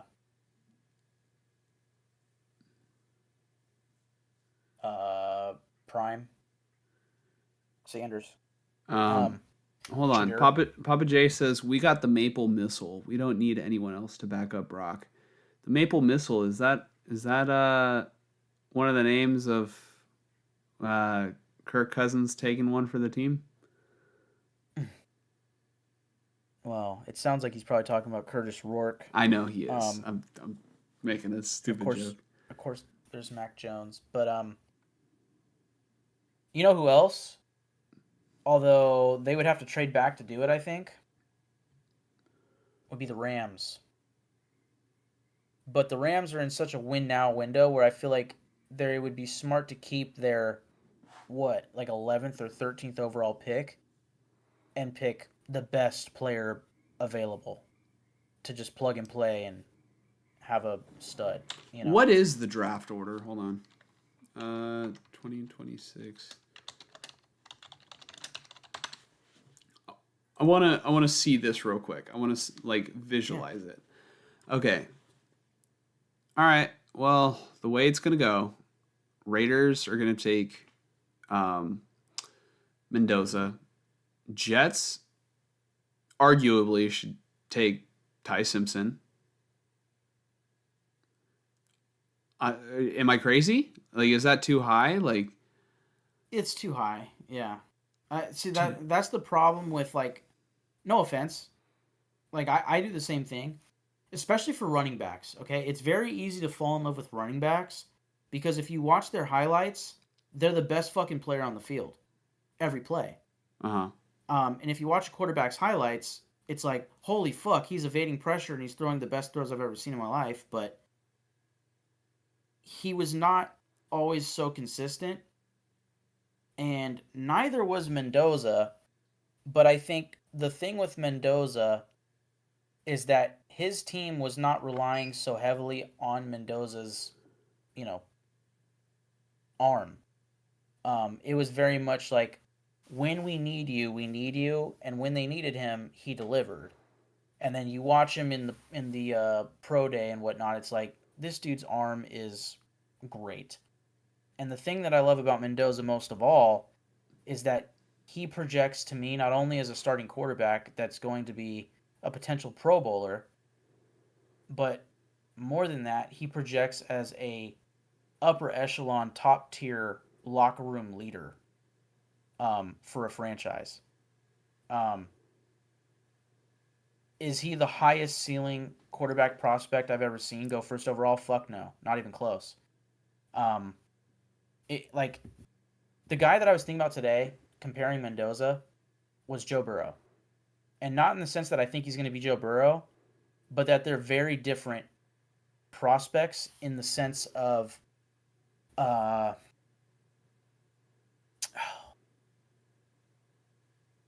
production coming out of college. Like Joe Burrow I believe he won the Heisman. Am I wrong? But I he think won he the did, national yeah. championship. I know he did win the national championship. Um, and he was throwing like 500 yards a game for LSU. Granted, he had Jamar Chase and Justin Jefferson, if I'm not mistaken. Mm-hmm. Um, but he was their offense. Well, him and those two receivers, right? Yeah.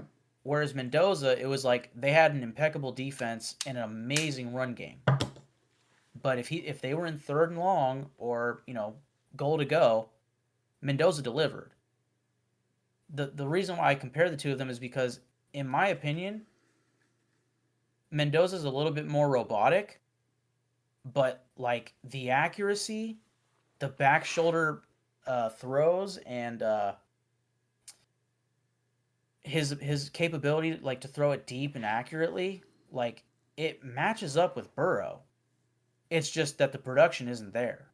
So it's very much it's it's uh it's prediction rather than production Mm-hmm. with Mendoza. And Okay. I predict that he will be a quality franchise quarterback. Okay. Whereas Ty Simpson, I guess he has not been consistent, but he has those capabilities that excites you for sure. Absolutely. If he makes it work, he could be a rich man's Bryce Young. Um, he could be. I could see him I being would like a say a Kyler rich. Murray. Really. I could see him being a rich man's Brock Purdy. Honestly. Okay. Yeah. I mean, hey, He's projected around the first round, so as a prospect, I'd say most people agree with that. Yeah. So Um. let me go through this list. The Jets should get Ty Simpson. The Cardinals should get Ty Simpson. The Titans should get Ty Simpson. Oh, all right. When I say Ty Simpson, they should get a quarterback who I think should be Ty Simpson. Well, Uh, the Titans have Cam Ward, and although his stats didn't look very awesome, he had a shitty team, a shitty coaching staff, um, and I think he shows promise. And you can't give up after 1 year of having the first overall pick. You just can't. mm, you can, but I mean, if he were Trey Lance, you could. yeah, or Josh Rosen, you know. Yeah. Yeah, but But again, this is the first overall pick. 3 firsts and a third, Mike. It's not that crazy. Yeah, 4 true. games. But 4 also, this is games. 1 year into his career after starting 17 or so. One There really is bad year. yeah. Okay, but the Giants are crazy because I swear. All right, I liked Jackson Dart his rookie year, but I'm kind of worried about he was concussed very often. Yeah. Yeah. I So think the that's another Giants. thing with sorry, just with Simpson, I know his size is a minor concern as well, Mhm. which is again why I kind of think of Kyler Murray. Go ahead. Yeah. So hold on. How tall is Tice? Which that's another thing with He's six Mendoza. feet. 6 feet's fine. Yeah. What's his weight? Mendoza is 6'5", like 240. Like the dude is built like Josh Allen. Yeah, and Brock Osweiler was 7 feet tall. Yeah, yeah. And Mendoza's not going to be Josh Allen. All right. Ty Simpson weighs 208 pounds. What does Kyler Murray weigh? How tall is Kyler Murray? He is Kyler Murray's 5'10" and hold on, 207. Okay, yeah. So, I mean, Ty Simpson has the height on him, and quite possibly at this stage in his career, the speed as well. Mm-hmm. Yeah, I mean, somebody's going to take a flyer on him, if not give him a higher pick than expected. Like again, the Steelers at 16. Like, hey, all it takes is one team. Mm-hmm. Kenny 49er says, so the main knock on Ty Simpson is that he played only one season as a starter in the NFL. Well, in college. Alabama, yeah. And historically, that does not translate into success, aka Trey Lance. I will say, I might have been one of the very few people in that draft process. Mike, didn't I tell you who impressed me the most and who impressed me the least out of the quarterback prospects? And Didn't Justin Fields impress you the most? No, it was Trevor Lawrence. Then, then I think it was Zach Wilson. Then Justin Fields. Yeah. Then Mac Jones. Then Trey Lance. Mm-hmm. So, really, I should have been more impressed with Mac Jones. But, I mean, what I will say, I see something here, and I don't ever. It's very rare Stick that your I neck out for a player. For a college player. Yeah. I think I stuck my neck out for Christian McCaffrey when he was at Stanford. Mm. And then he stuck his neck out for me this season. So, After you got some neck from Renee, or vice versa. Oh, you're gonna have to screen record that, put that in the group chat. Yeah. But yeah, like there's certain players where I'm like, oh, I felt this way about Lamar Jackson, and he went 32nd. Yeah, that was ridiculous. Or 31st, right? Or whenever he got Yeah. drafted. Like I had that feeling about Lamar. So it's very rare. Like I'm not going to claim to have discovered Patrick Mahomes. I'm not going to claim to have discovered Josh Allen, Joe Burrow, so be it. But when I do say something, it's rare. It's rare. I like this kid. I don't know how he is personality-wise. Maybe I'm going to get the major ick, and the next week I'm going to walk back everything that I said. But these highlights that I see, I'm just like amazed. The accuracy and the mobility. Yeah. Okay, so I'm gonna try to fly through some of these positions, and then I'll just kind of stop on some guys that I have any level of info on or history with. So we got Mendoza and Ty Simpson, Garrett Nussmeier, and these are mostly in order from like consensus. But I have no idea on a lot of these guys where they're gonna go. Garrett Nussmeier, quarterback from LSU, Carson Beck from Miami. I'm good. Luckily, we're taking Mendoza.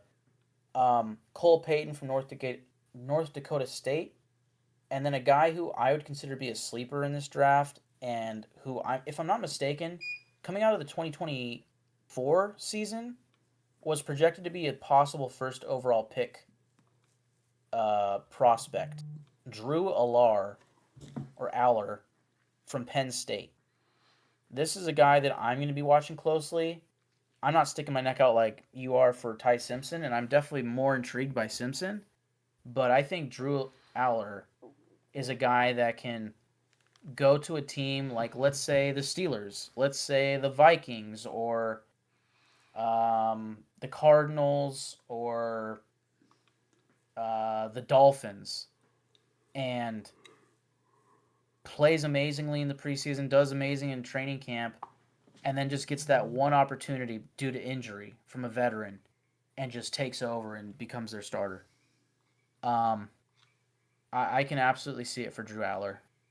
Um, I like that Kenny 49ers. Drew Aller is his number two. The media is finally starting to talk about my QB prospect.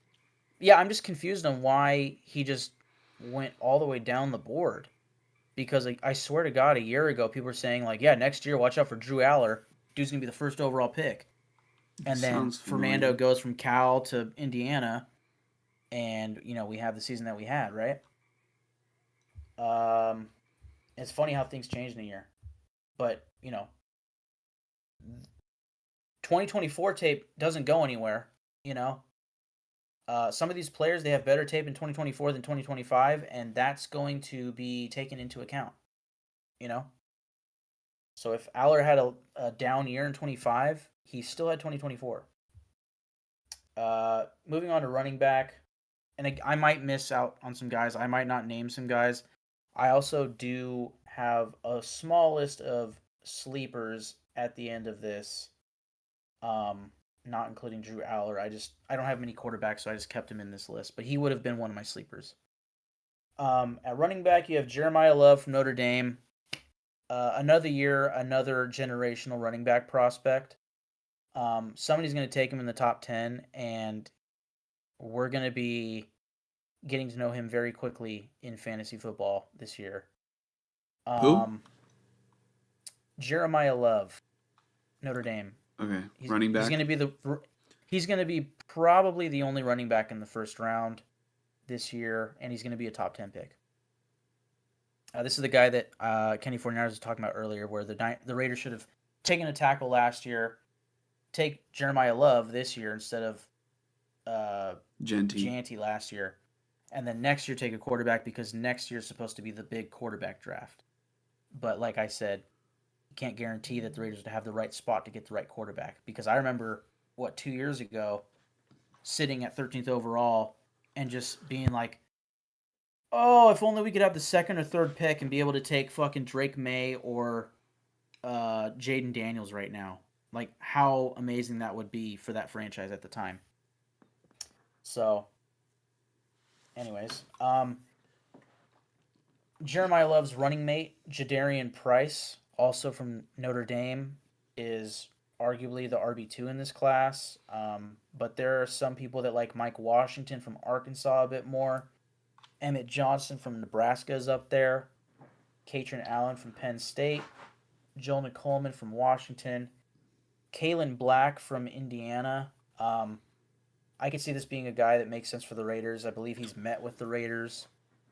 I every player from Indiana, I'm a fan of this year. Seth McGowan from Kentucky, Damon Claiborne from Wake Forest, Nick Singleton also from Penn State.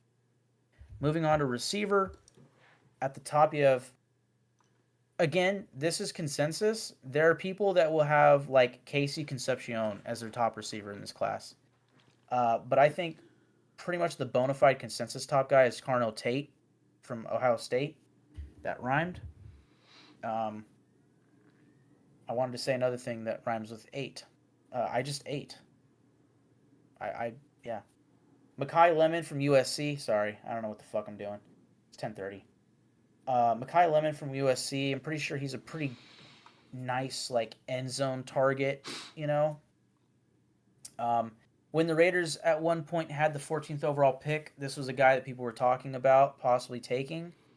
But we traded that pick and our first round pick for next year to the Ravens for Max Crosby. We're going all in this year, So fuck them picks. Jordan Tyson out of Arizona State, and then you have Casey Concepcion, probably the player I've named the most in this pod tonight, not named Fernando Mendoza. I see him as a fit for the Niners. I'm gonna stand on that. Unless he gets picked before the Niners, I could see them making the pick. Omar Cooper from Indiana, another player that I like. Boston from Washington. I can see him being a possible second round target for the Raiders. Um, I think it could be argued that he's a true X receiver, and that fits what the Raiders need.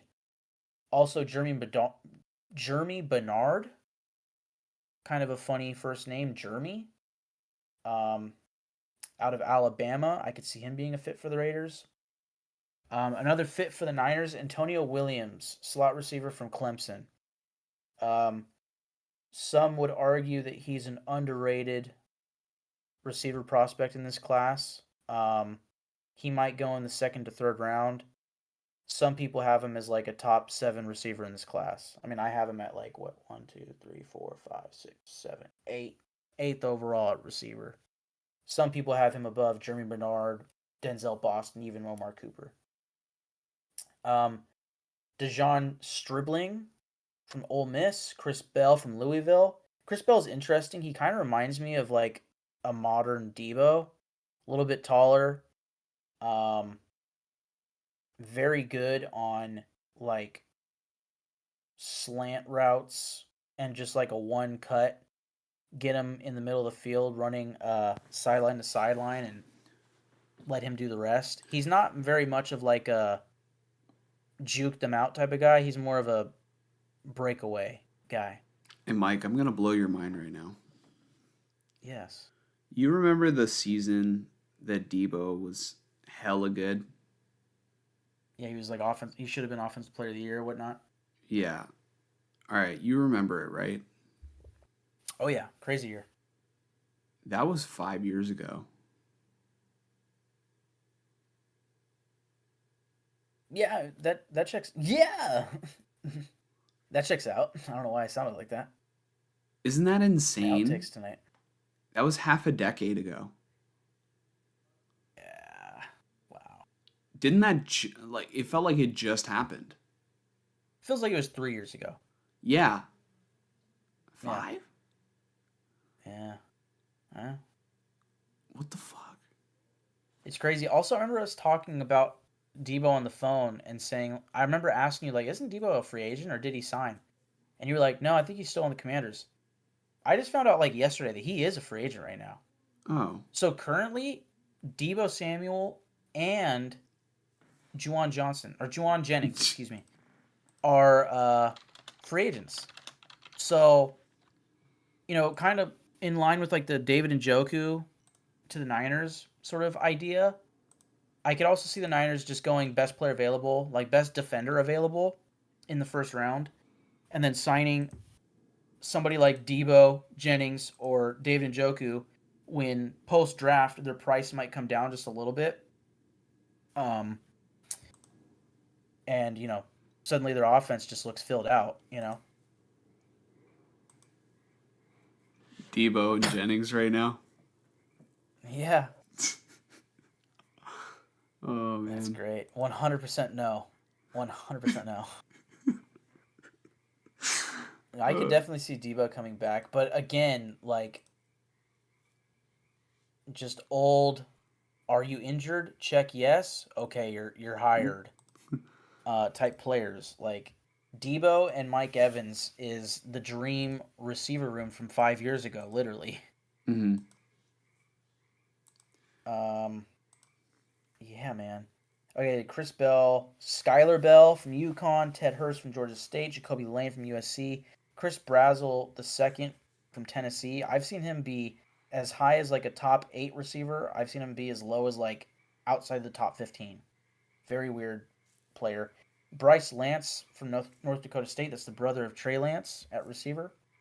Zachariah Branch from Georgia. Malachi Fields from Notre Dame. Brendan Thompson from, I believe it's UMass.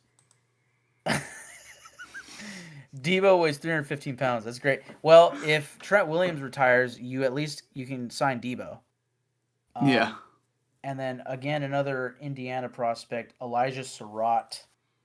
I can see him being a big time fit for the Raiders in like say the third, fourth round, probably fourth round.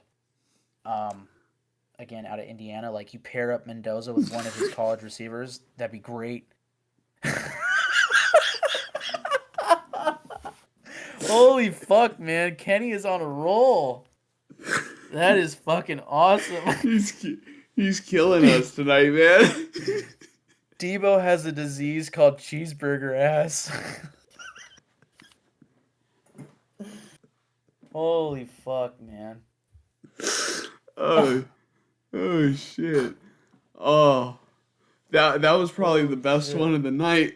That might be all-time top 3, probably top 1 comment on this podcast. Oh, there's been some really good ones. There's been some really good ones. So, oh, that one was very good. Yeah, you know, oh, Papa J, do you remember when Grant first said he's a double Debo with cheese? Oh man. Oh, oh, man, um, he's got a disease called cheeseburger ass. moving on to the offensive line. Francis, oh man, Maui Goa from Miami is top 5-ish prospect in this class. He's going to go early. He could go as early as number 3 to the Cardinals. Um, Olaiveya Ione, guard from Penn State. This was the guy that I immediately thought the Raiders were going to draft when we traded Max Crosby to the Ravens. He's kind of slotted in to go to the Ravens at 14th overall. He could go earlier. I've seen some argue that he should go earlier. He's kind of your just bona fide clean guard prospect in this class. Whoever gets him is getting a day 1 starter. And that would have been nice for the Raiders to kind of finish out their offensive line. But, I'll take Max Crosby still. Moving on, Spencer Fano, offensive tackle / guard from Utah. Pretty sure he's got like 32.5-inch arms, so that's why he projects as a guard. Max, oh Jesus, dude, some of these last names. Max Ahinakor. There's no way that's how you say it. It's spelled Ihean Keen Acre. Ahinakor. Arizona State. I don't know. I've heard nothing but good things about him. If this guy were to make it to the Niners pick, this would be the pick right here. And then I can learn how to say his last name. Monroe Freeling, offensive tackle from Georgia. Blake Miller, offensive tackle from Clemson. Caleb Lomu, offensive tackle from Utah. Caden Proctor, offensive tackle from Alabama. That's a run on tackles projected right around the Niners pick. Okay? So any of those guys, if Shanahan and company feel that they fit their offense, I can absolutely see these guys being the pick for the Niners. Mm-hmm. Then you move on to a couple of guards that are sort of in the high second to third round range. Chase Bazantis from Texas A&M, Kalen Rutledge from Georgia Tech, Emmanuel Pregnon from Oregon, Jalen Farmer from Kentucky, and Jennings Dunker from Iowa, a guy who has been pretty popular. I've seen some saying that he would be great for the Raiders. This is the guy who is a redhead with a mullet. And I think he has a big mustache. Like just a total fucking locker room offensive line guy that you want to have on your team. I'm pretty sure he doesn't own a TV and he's just big on reading and shit. Like he's just a total fucking football and nerdy guy, you know? And also he's a hulking dude that's going to beat your ass and he probably is super ruthless on the field. So whoever gets him is probably going to be pretty happy from the sounds of it.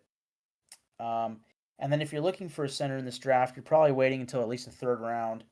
Logan Jones, Iowa, Connor Lee, Auburn, Sam Hecht from Kansas State, and then Jake Slaughter from Florida are some options. Moving on to defense. D-tackle is another position that's interesting where there's really not many first-round guys here. But then you get to the second round, it's just like, have at it. And then they're gone. And then again, it's just like, well, this class sucks. You know? Again, the Raiders have a big need at nose tackle. You have Peter Woods, D tackle out of Clemson. I think he might be like a fringe first rounder. There's Caleb Banks from Florida. He's kind of in that same range as well. But Caden McDonald is like a pure nose tackle from Ohio State. I can absolutely see him being the pick for the Raiders at 36. This would make a lot of sense to me because after this, it's like, who the fuck are you going to take? Lee Hunter from Texas Tech, another solid option. Kristen Miller, D tackle from Georgia. And then Graven Hilton, D tackle from Oklahoma. I'm missing a lot of D tackles. We'll see how the draft goes with that position.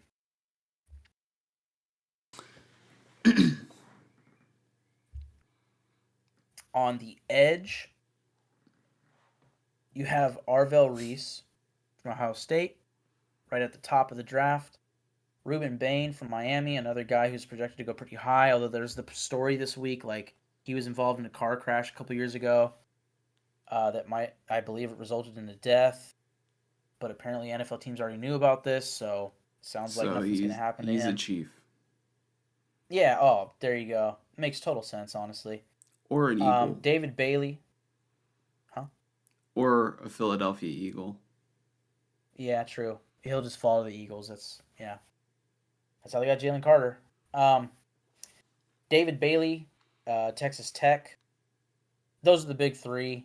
The Jets are probably going to take one of them. The Titans or who's the sixth pick? Damn it! Maybe the Browns. Maybe the Browns would be one of those teams that takes one of these guys. The overwhelming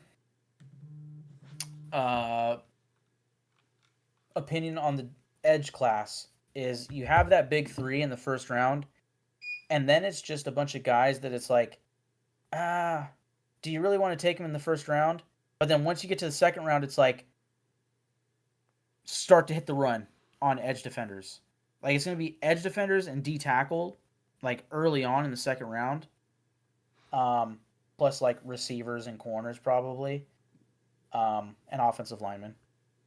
Mm-hmm. But, like, these edge defenders, dude, it's just, like, a bunch of guys in, like, the second or third round that's just, like, they would be fun to have.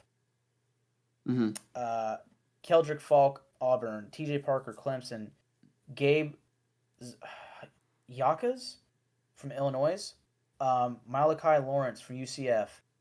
Akeem Mesidor from Miami. Cassius Howell from Texas A&M. Zion Young from Missouri. Mason Thomas from Oklahoma. Derek Moore from Michigan. Kieron Crawford from Auburn. Joshua Josephs from Tennessee. Dennis Sutton from Penn State. Jayshon Barham from Michigan. And Romello Height from Texas Tech, just to name a cluster of them. Linebacker, Sonny Styles. I believe I have heard some call a generational prospect. A guy that I really like is Jacob Rodriguez from Texas Tech. Search up Jacob Rodriguez right now, Josh, and tell me that he doesn't look like an NFL Street player. Like, this is the type of player that you get on NFL Street and you go, oh, this is going to be fun. And he also reminds me of Larry Zonka. Oh my God, yeah. Just by looks alone. Yeah, like sometimes you can see a player and it's just like, I know he's going to be good just because he's fucking iconic looking. Jacob Rodriguez with that fucking mustache, he's going to be an all-pro.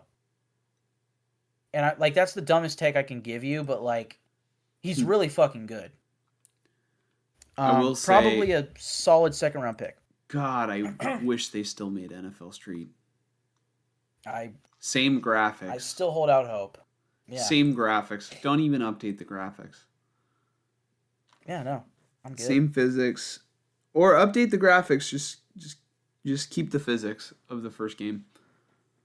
Keep going. Um, yeah. So Rodriguez, Texas Tech. You got C.J. Allen from Georgia, Josiah Trotter from Missouri, Jake Golday from Cincinnati, and Anthony Hill Jr. from Texas. Um, at corner, pretty high up in the board, like top 10, you got Monzor Delane from LSU. That's the most LSU name I've ever heard in my life. Mm. Monzor Delane. Like, that's just Louisiana all through and through. Jerome McCoy, Tennessee. Chris Johnson from San Diego State University. This is one of my guys for sure. There's a stat on him, and I'm not going to be able to find it right now. If anybody's interested, look up the stats on Chris Johnson, specifically like on Twitter. Uh, this dude, like statistically, he's one of the best corners in like the past 5 years, but nobody's talking about it probably because he's from San Diego State. I think somebody's going to get a steal with him towards the end of the first round, and I pray that it's not the Chiefs. Hey, Colton Hood, corner from Tennessee. What's that? real quick, you know how I said earlier in the show that I would get the ick from Ty Simpson somehow. Yes. His face, his look without a helmet. I don't know, but everything else that I've seen, I'm like, this kid. But go on. Sorry. You're good. Wow. Okay, Chris Johnson for the relative athletic score got a 9.82. 4.8% missed tackle rate. Hey, real quick. Yeah. Shout out to Kenny, who's I guess he's calling it a night. Thank you so much for tuning in live. Yes. By the way, Papa J, I'm not ignoring your comments. I'm just waiting for Mike to finish up, and then I'm gonna get to him. 41.9% catch rate allowed. The only corner in this draft class that's better is Monzor Delane. Ran a 4.40, 4.440. Man, I saw a tweet that had like all these crazy stats on him. And I was like, holy fuck, man. And of course, now I can't find it, but 92.4 coverage grade in 2025. 4 interceptions. Anyways, just there's some crazy stats on Chris Johnson. Colton Hood from Tennessee. D'Angelo Pons from Indiana. Another Indiana player.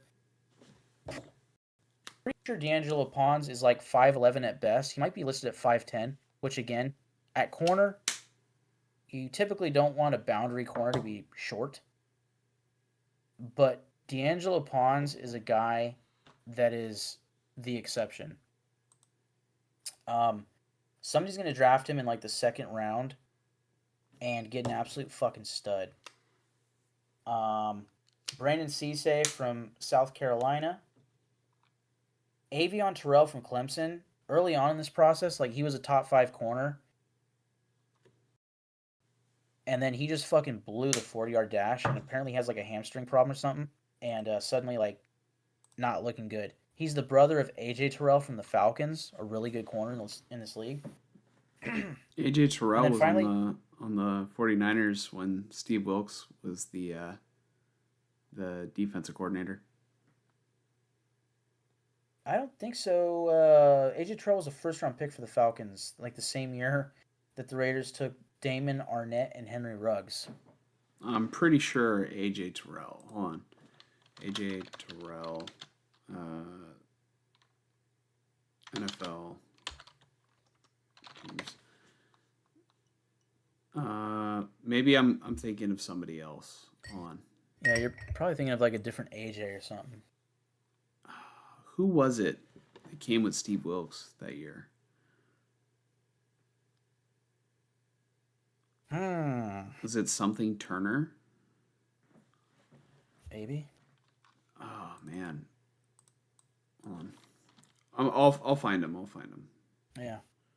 And then Keontae Scott, nickel corner from Miami. Again, the Niners already have Upton Stout And the Raiders did trade for Teron Johnson, but I believe he's only on a 1 year deal. If Keontae Scott is sitting in the third round, that's a guy that you draft and you have your bona fide nickel corner for the next 6+ years probably. This dude's a fucking stud. At safety, you have Caleb Downs, who many are saying is the best safety prospect we've seen in years. Um, if the Niners had more picks and the capability to do so, I would say trading up for Caleb Downs would be awesome for your team. But the good news is there's absolutely no reason to do that because you have Dylan Thieneman from Oregon and Emmanuel McNeil Warren from Toledo possibly being in the range of your first round pick. If you were to pick either of those safeties at what, like 26 overall, 27, what's the Niners pick? 27. 27. If you were to get either of those safeties at 27 overall, you ought to be doing backflips because the top of this safety class is fucking nuts as far as getting a starter that has like Pro Bowler written all over him. Caleb Mhm. Downs is a future Pro Bowler. Thieneman looks like a stud, and McNeil Warren is a guy that everybody is falling in love with. Then you have Traden Stukes from Arizona. Like this is where I'm like, all right, this class is fucking crazy. Um, because this is another guy that's just like absolute stud, and you can play him all over the defensive backfield. Not at boundary corner, but you could play him at nickel. You know, you could You play know, him deep. You could play him in the box. you know, the player that I was probably thinking of was probably Isaiah Oliver. Probably yes, you are correct. And then just another safety prospect worth mentioning is Cole Wisniewski from Texas Tech. I'm sure there are many others that I'm missing out on. Sleepers, I have Hezekiah Massis, cornerback from Cal. Kyle Lewis, who is a linebacker prospect from Pitt, who likely projects as a strong safety in the NFL, so sort of a hybrid type. Max Llewellyn, edge from Iowa. Jimmy Rolder, linebacker from Michigan. Tyler Onyedem, D tackle from Texas A&M. Caleb Proctor, D tackle for Southeastern Louisiana. Landon Robinson, D tackle from Navy. Eli Heidenreich, running back from Navy. This is a guy that I'm very intrigued by. So there's the 3-cone drill, right? Mm-hmm. And apparently, like anything other under 7 seconds is like really damn good. I think in the past, let's say it's 10 years, Eli Heidenreich might be the only running back to have a faster 3-cone than Christian McCaffrey. Um,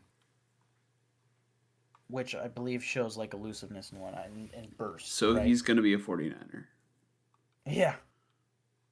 I mean, just hearing his last name Heidenreich, he's probably white. He's a Niner.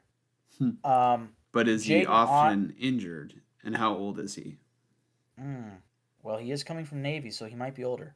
Hmm. Jaden Ott, running back from Oklahoma, former Cal Bear.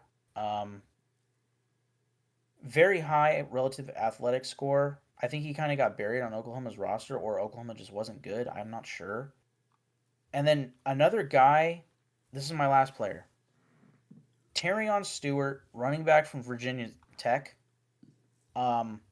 This was the first player that I wrote in all of my notes months ago because I saw a graph and I should have saved the fucking photo.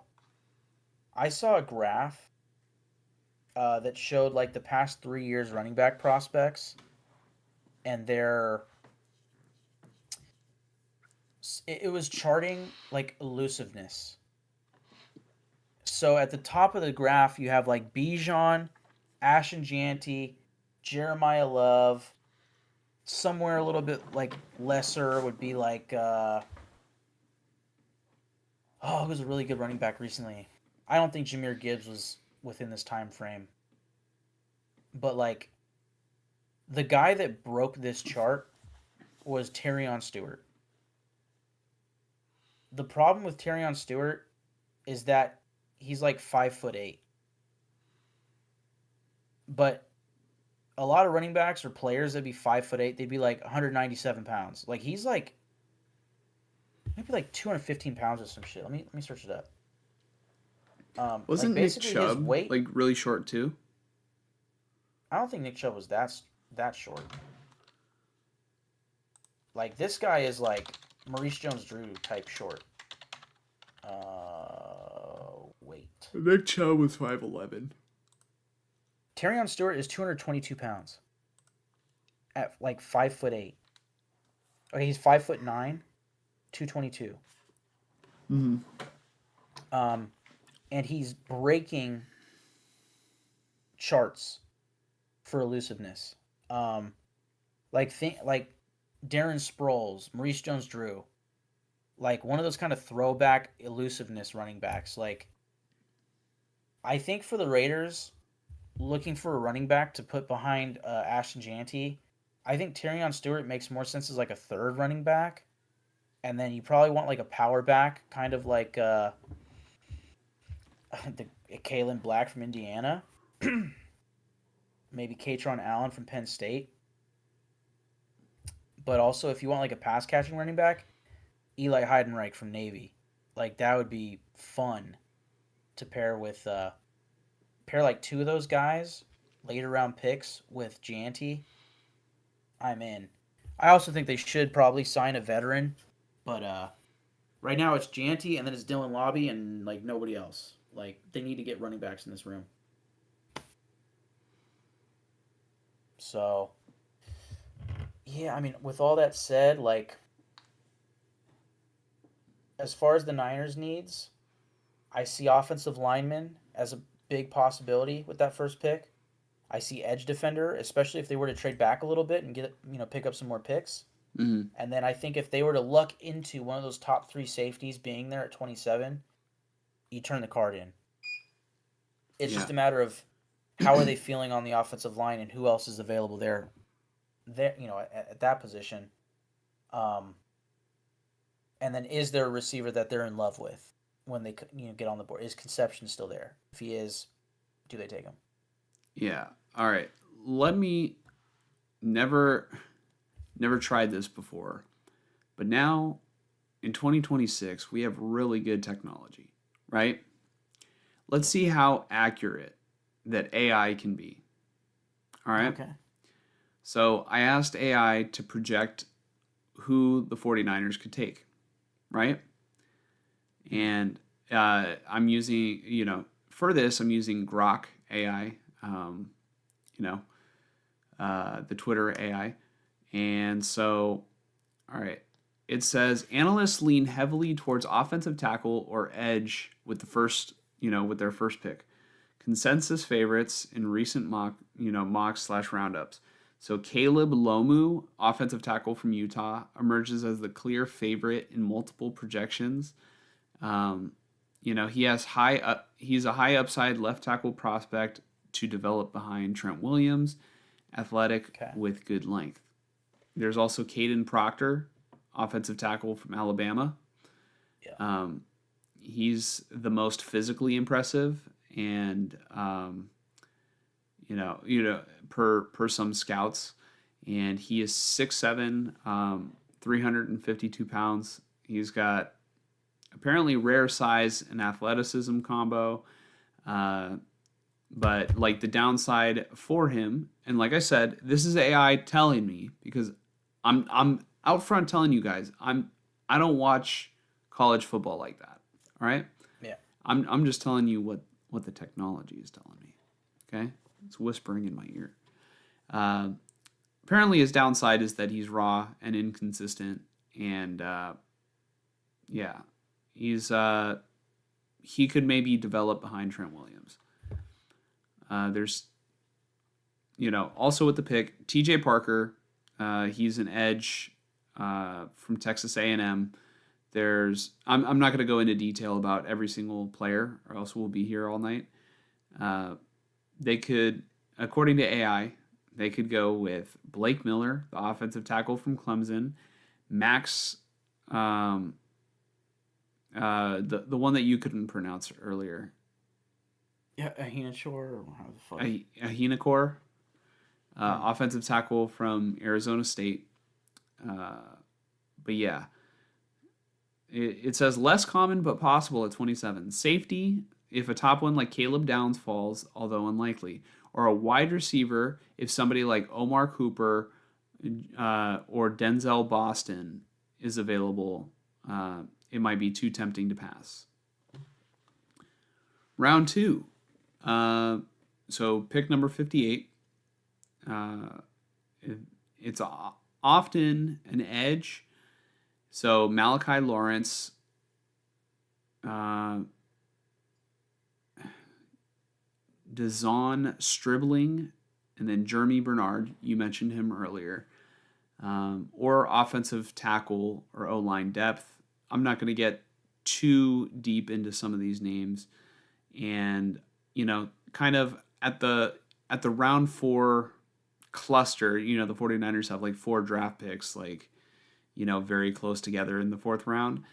Uh, it anticipates that the Niners will go heavy on depth and, local prospects like Jack Endries, tight end from Texas. I don't know how that makes him local, but um, yeah. Offensive tackle, swing tackles, safeties, linebackers or cornerback fills. Analysts project value at wide receiver, edge, or interior line here. I'm not going to go. I think I'm going to stop it there, Hmm. because it covers the picks. I'm not going to go too deep into what they think the Niners might do because really it's a crapshoot, and I don't care how good AI is. I wanted to try and do something. I wanted to try and let AI. I want to see how like I'm gonna watch the draft and I'm gonna see if any of the names that were named get picked, even if it's not Hmm. at the spot that it projected. You know. Yeah. So Josh A plus, Mike F minus. Yeah. I mean, I think if I asked AI, it would probably tell us that the Raiders are taking Fernando Mendoza. But then again, I think everybody could guarantee you that. Um, I'm really. The draft starts for me in the second round. Um, or really, it probably starts around the Niners pick. That's when I'm going to be like, okay, who's available for the Raiders in the second round? When we get there on Saturday or Friday night, do the Raiders trade back or do they go for another guy that maybe you could argue should have been a first round pick? That's where I'm kind of most intrigued. Do they take a D tackle, offensive lineman, or just hopefully best player available to build up this roster? Mm, yeah. Real quick, I want. Excuse me. I wanted to get to these comments from Papa J because they've been sitting. Mm-hmm. I know Papa J said I don't have to respond. He won't take it personally.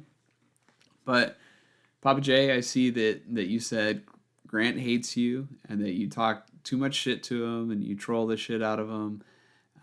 He even told me to shut up on his podcast one time. Uh, Ashley loves me though. Ashley sticks up for me on her podcast.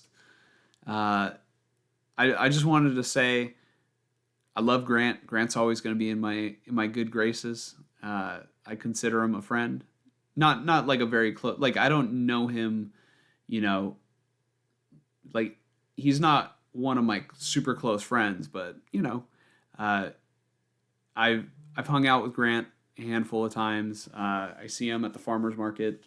It's been a while since I've seen him there, but like I haven't gone to the farmers market in a while. Uh, but yeah, no, I love Grant. He's actually he's a really good dude. Uh, he's always been super generous with me, and I know not everybody loves the way that he covers the team, but I personally love it. It's like as a fan of a team, I feel like, like for me personally, there should be nobody that is harder on your team than yourself. If you truly love the team, if you truly want them to win it all, right? Um, or if you truly have the expectations that you're going to win it all. And when they don't, I feel like you should be hard on your team. The Niners this year, I feel like was the first time in a long time where I didn't expect them to win it all, and they just kind of exceeded expectations, and it was like a breath of fresh air, and I could actually you know, enjoy 49er football and not have to worry. Like they lost in the playoffs. They got absolutely manslaughtered by the Seahawks, but I still thought it was a good season, you know? Yeah. And that being said, like I don't know. Papa J, take it easy on Grant. He's a really good guy, you know. Um, let's see. Papa J says, I respect them because the fact that he's never blocked me from his podcast or ever banned me. But he's not a Niner fan. He's already no. I wasn't calling him a Niner fan. I'm calling myself a Niner fan. The way that Grant covers the team, it's very objective and it's very opinionated. And not everybody's going to like his opinion, and not everybody's going to like my opinion. Not everybody is going to like Mike's opinion. In fact, I think nobody likes Mike's opinion. So, Thank you. Really, instead of talking shit to Grant, I would rather you talk shit to Mike, because Mike is the one over here thinking that the Raiders are going to be good.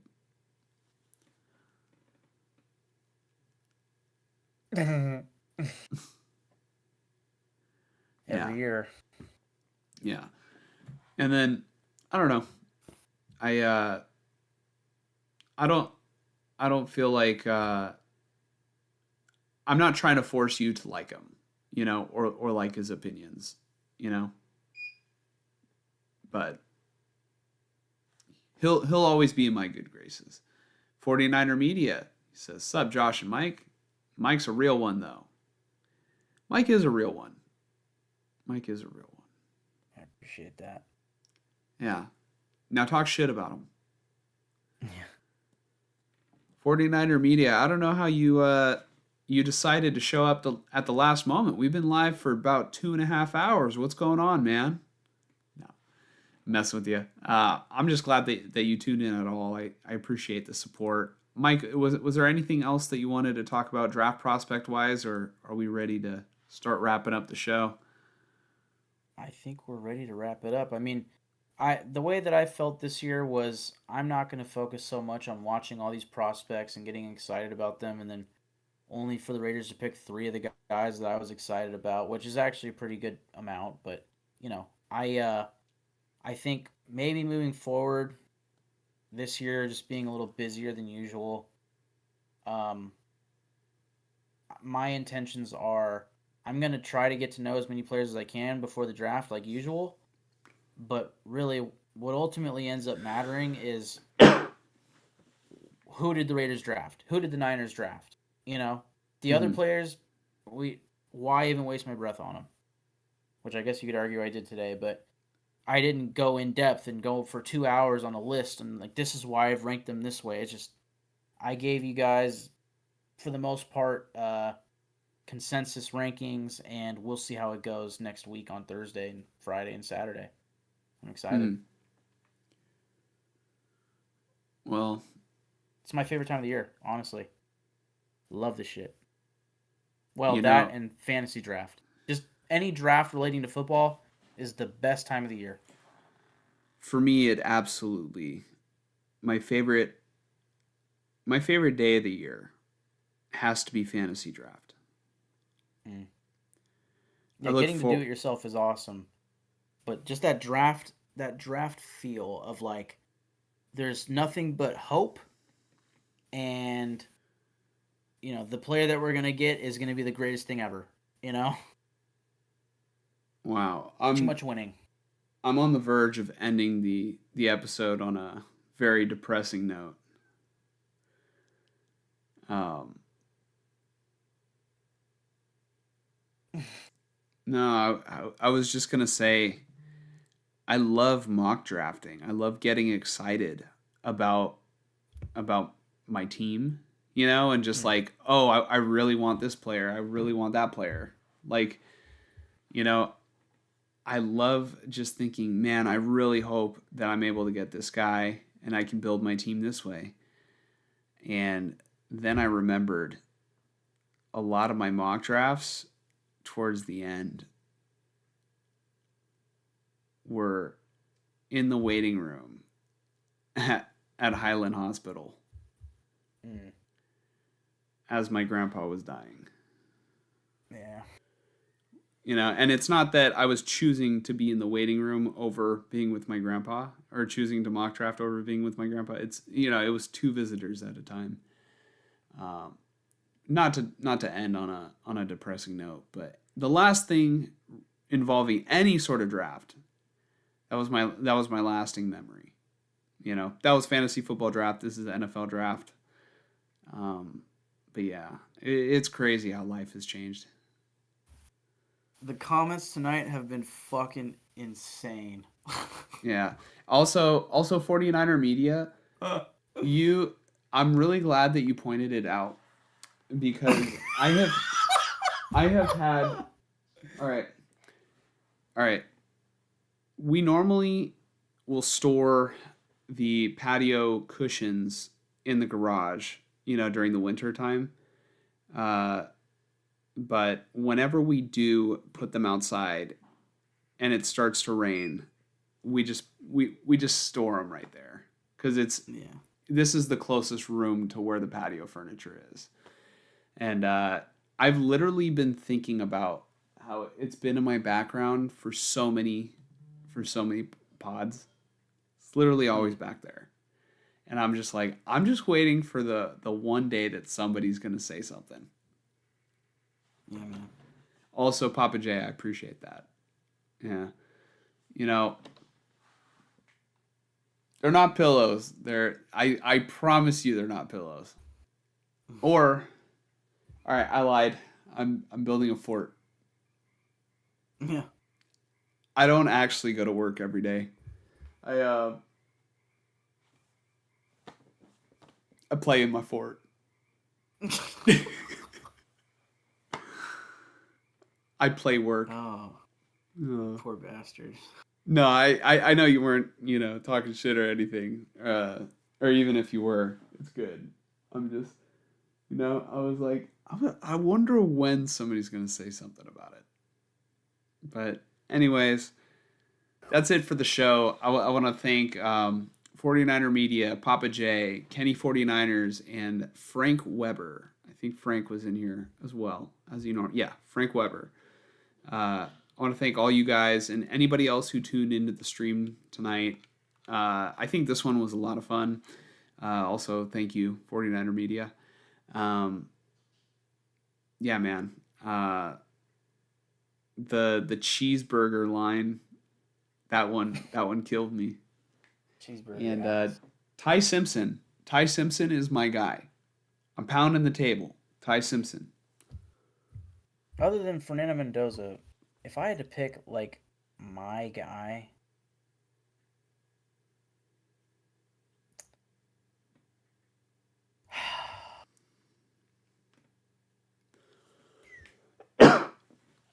John Gruden it's says that Ty Simpson is the real deal. hey man, even more reason not to draft him. Um, if I had to pick my guy, that was purely a John Gruden dig. Um, Chris Johnson, corner from San Diego State, Keontae Scott, nickel from Miami, Traden Stukes, defensive back from Arizona, Terrion Stewart from Virginia Tech. Um,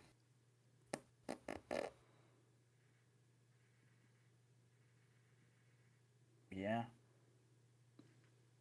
I think that's them. Maybe Mike Washington from Arkansas. Mm. Sounds like 49er Media is an Arizona alumni. Says, my guy is anyone who went to. Hold on. anyone who went to Arizona, and anyone who is not my guy is whoever went to ASU. Oh, or you just hate Brandon Ayuk so much. Maybe that's it. Traden Stukes is a dog.